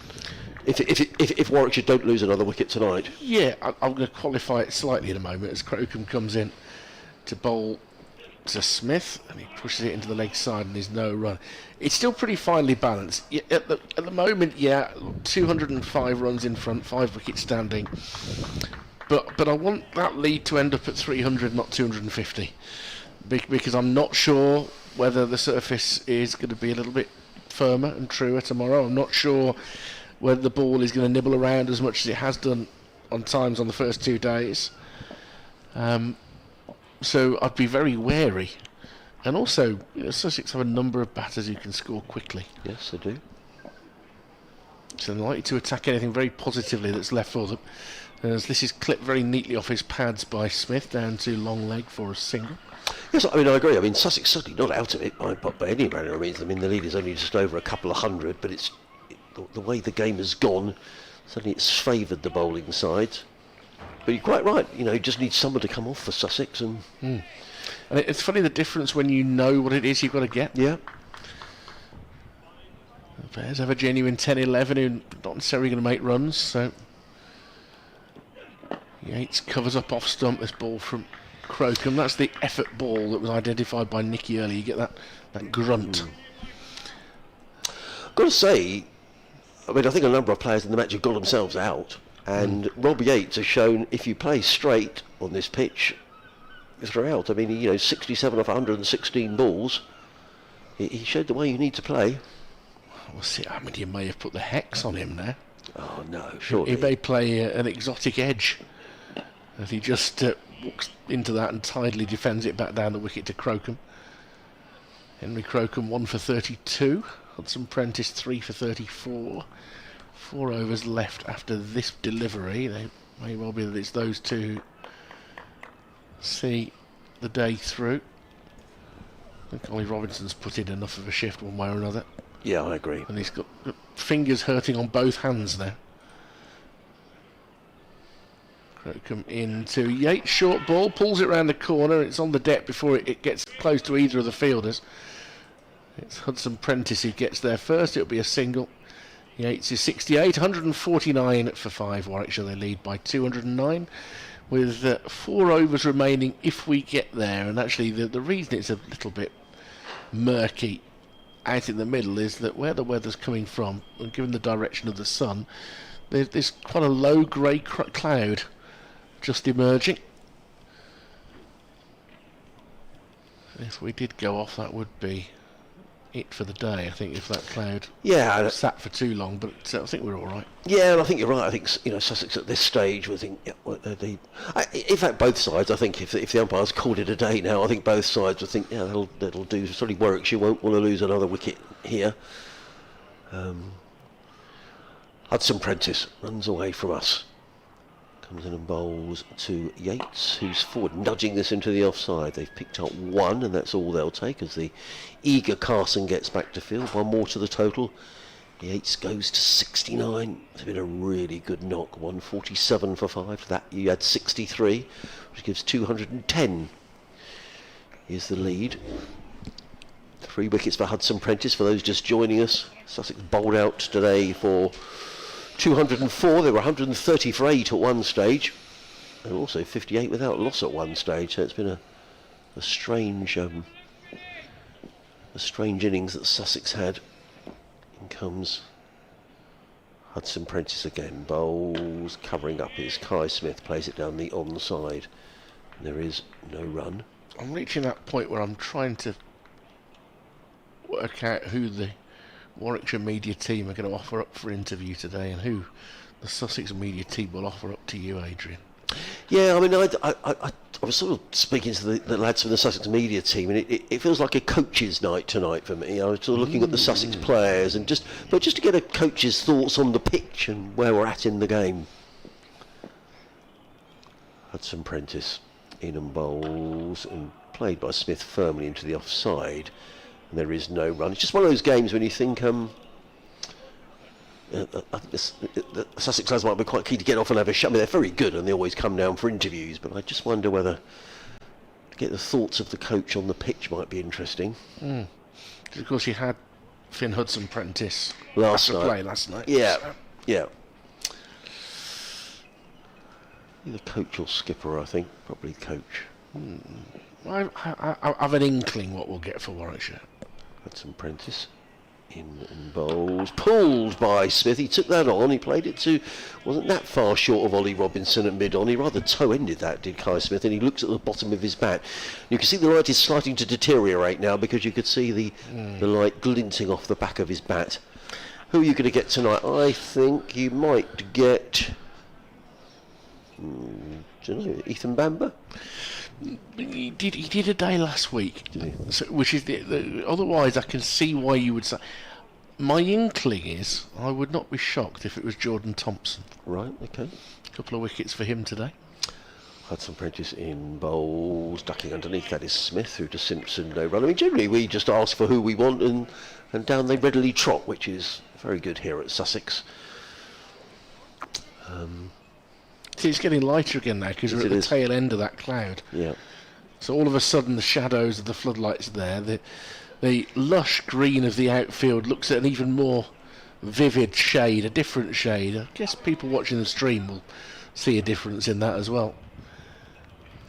It's at this point where you can see a difference between where the practice strips are cut so much shorter than the outfield. You can actually see the difference in the length in this light.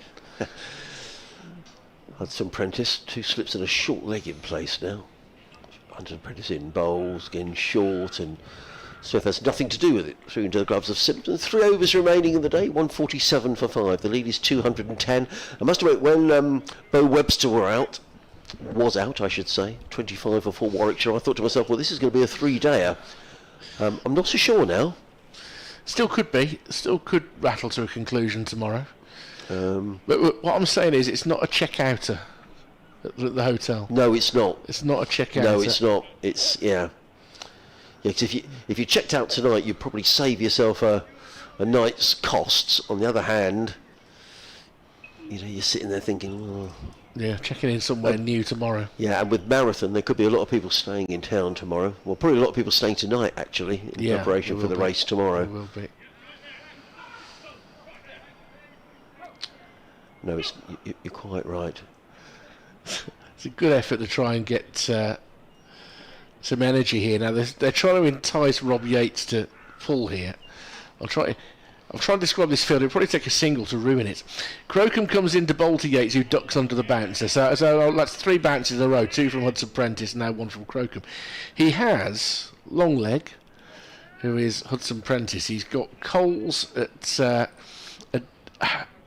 2/3 backward square leg. So it's like a fly leg gully. There you go, there's a term you don't hear very often. There's an orthodox backward square leg who must be just in front of square, otherwise it would be in trouble for leg theory here. There's a mid wicket who's quite square, so it's quite a trap, and there's a mid on. There's a leg side field, and then he bowls very full and is driven to the extra cover boundary for 4. So the double bluff didn't entirely work there. And Yates goes to 73. His highest score of the season so far. And the Bears 150 comes up in the second innings. They're 151 for 5. As a result, the short mid-wicket now goes into the offside to plug the gap at point. So on the offside, he now joins a mid-off, a slip, a gully, and a wide third. Crocombe is in again to Yates, who checks a drive into the offside that bobbles to the fielder, and it's a poor misfield that by Haynes. That was a weary moment from Haynes, whose standards are set somewhat higher than that. And Yates is able to jog through for his 74th run. 152 for 5. 215 the lead, with a maximum of 15 deliveries left now today. It is a sort of peculiar mix of light and shade. Yes, now. it is. Crocombe in once more. Smith, edges it short of second slip. It's a good stop. Was a good stop. Very good hands, keeping his eye on the ball there, Clark. But an authentic edge, but it drops short of the man at second slip. Yeah, he's very good in second slip. Is Tom Clark. Was a good stop because it's one of those that just bounces in front of you, and you, as you say, Rich, it's very easy to take your eye off the ball. Bit of advice for Kai Smith from Rob Yates. I don't think it was don't edge it, son, but just keep your concentration, I think. Crocombe tall in again into the pads of Smith, who can just get a bit of bat on it, and that allows him to run through for a single. To square leg. 15 for him, 153 for 5. This stand now worth 47, by the way. Yeah, good stand. So off the back of an 81 run partnership between Barnard and Yates, another significant one in the scheme of this game.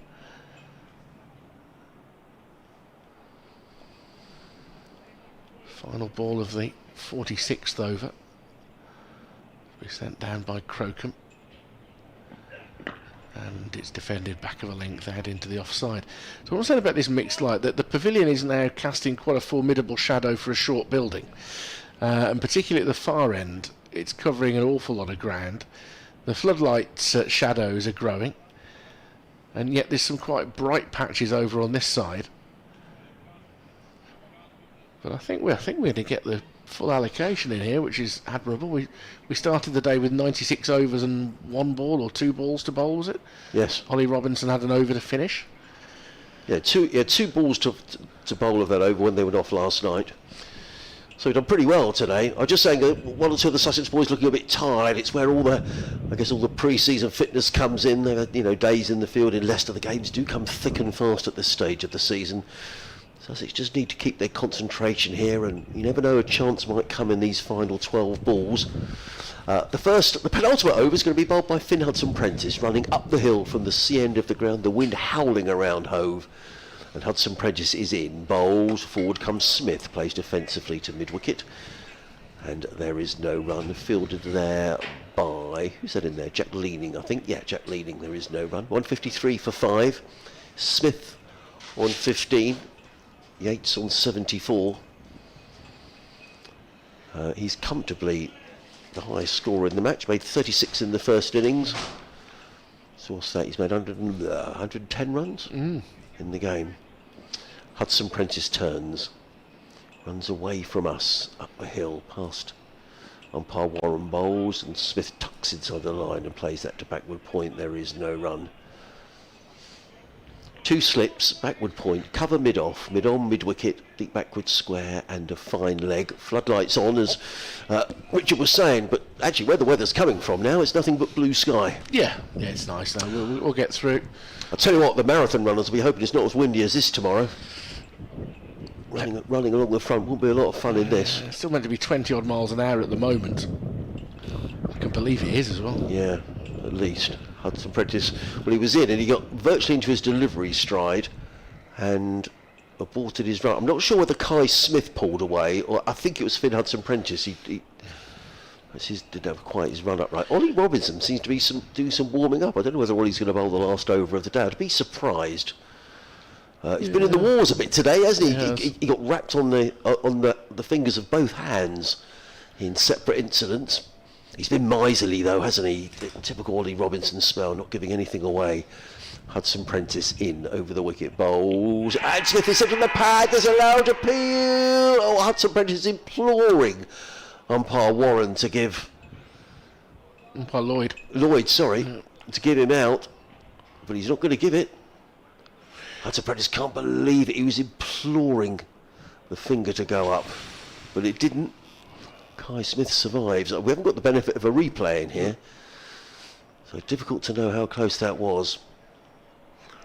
but please take the decision on the chin. I don't like what I'm seeing. I'm sorry. That's the second time today. I've got to say it.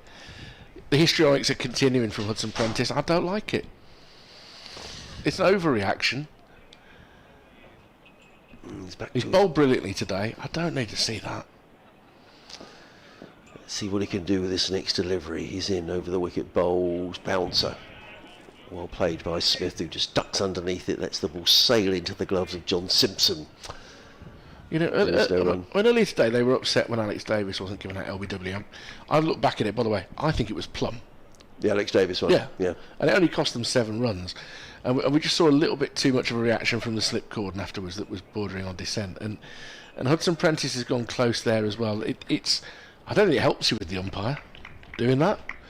And look, if Warwickshire players do the same, I'll call it out as well. Yeah. Keep the respect in the game. Some Prentice in, bowls. Smith is forward solidly, plays onto the onside. And there is no run. It's going to be slightly less breezy tomorrow, but only slightly. Really? Yeah, the time the marathon's being run, you're looking consistently at winds of around 19 miles an hour coming in off the sea. Which is going to buffet them, isn't it, along that? Because a lot of the running is along that coast. Yeah, it is. Yeah. I don't know what it would be like if I was running it. There'd have to be, what's the wind speed at 5 o'clock tomorrow afternoon? In comes Hudson Prentice. Bowls. Smith is forward, head right over the ball, plays out into the offside. A maiden over from Finn Hudson Prentice, at the end of which Warwickshire are 153 for 5, with Yates on 74, Smith is on 15. I'm not sure who's starting the marathon tomorrow. I know in the past they've had the Brighton Hove Albion manager doing it. So have they not asked you? No, they haven't. Chris Houghton's done it a few times. Ah, Chris. I think. Good lad. Not sure whether Roberto De Zerbi did it. And with Brighton being away today, I guess, I don't know. But generally they get some sort of some well-known name to get the marathon underway. But here we've just got one over left in the day. Yeah, and it's been another tremendous day of cricket. Hudson Prentice has been exceptional with the ball for 2 days solid now. 5 wickets, his reward. He's calming down a bit now as he comes down to the boundary in front of us, but he's... he's generally pretty placid, is Finn. He was disappointed, wasn't he? He thought he had his man, but he didn't. But I take your point, Richard. There is a fine line between... Crocombe into bowl to Yates. That got up. He does want to control it high up the bat. It'll come through to a single as Coles closes in. 154 for 5. Yates to 75. There's nothing wrong with being competitive and committed and all that sort of thing. But you have to accept a decision in the spirit that it's given. I made the point earlier yesterday that he looks physically as sharp and as fit as I've seen him. Finn, really good. Yeah. I asked him that question last night actually, and he was saying for the first time he'd spent a winter at home, spent quite a lot of time in the gym, and I think it shows, doesn't it? He looks really lean and fit. Ready to lead the attack, and it gives Crocombe that bit more flexibility to not have to take the new ball as a young pace bowler. That next ball back of a length is left alone by Kai Smith. 4 balls left in the day, and then we'll be back with you tomorrow morning for an 11 o'clock start. Could be the final day tomorrow, might not be. It's interesting because the weather forecast for Monday's not brilliant. There could be some delays tomorrow. A little bit of rain around early afternoon. As this is clipped towards a straight straight mid-wicket. Ollie Robinson gets down to field that very tidily for a man who's done a lot of bowling and batted really well earlier today. His partnership with Jack Carson prevented Warwickshire from having a more substantial first innings lead. Excellent stand of 66. They joint top scored with 39 for Sussex today. 3 wickets for Ethan Bamber, the pick of the Bears bowlers. Ed Barnard and Jordan Thompson had a couple apiece. As this is turned for a single, is it? No, they're not going to go for the run there. It was past leaning, but Robinson was very quick to get around. There was probably a single there if they wanted it, but no risks. Yeah, I think Carl Smith has decided he wants to protect Rob Yates, and that's fair dues, isn't it? Yates has been the key here. Hudson Prentice's barrage of excellent bowling early on, including having a hat-trick ball after Sam Hain was dismissed first delivery off the back of Dan Mosley going the ball before. Warwickshire were 25 for 4, they're now 154 for 5, it's some recovery. And Smith just pats it back to Crocombe in his follow-through. Rob Yates won't have to face another ball, barring a no ball. Tonight he will go in on 75 not out off 124 balls. A really accomplished innings that he's grown into as the evening continued. Had great support from Ed Barnard, who made 41, and now getting some more support from Kai Smith, who ducks under a bouncer to end the day with Warwickshire on 154 for 5, Yates 75, Smith 15, and that means the lead going into day 3 for the Bears is 217 with 5 wickets standing. Well, it's been a terrific day's cricket here at home. Well done to the spectators who have managed to sit through a pretty cold, blustery day here today. Tomorrow promises to be an excellent day. I've got Warwickshire head on points. I think I'd rather have the runs on the board with 5 wickets in hand, but Sussex far from out of this. And Sussex will be hoping to come back refreshed tomorrow morning, pick up some wickets, and we could be in for a thrilling day's cricket. Just remains me to say thanks very much to Nikki Chowdhury, to Richard as well, and to you for listening. Thanks very much indeed, and we'll see you tomorrow morning bright and early at 11 o'clock.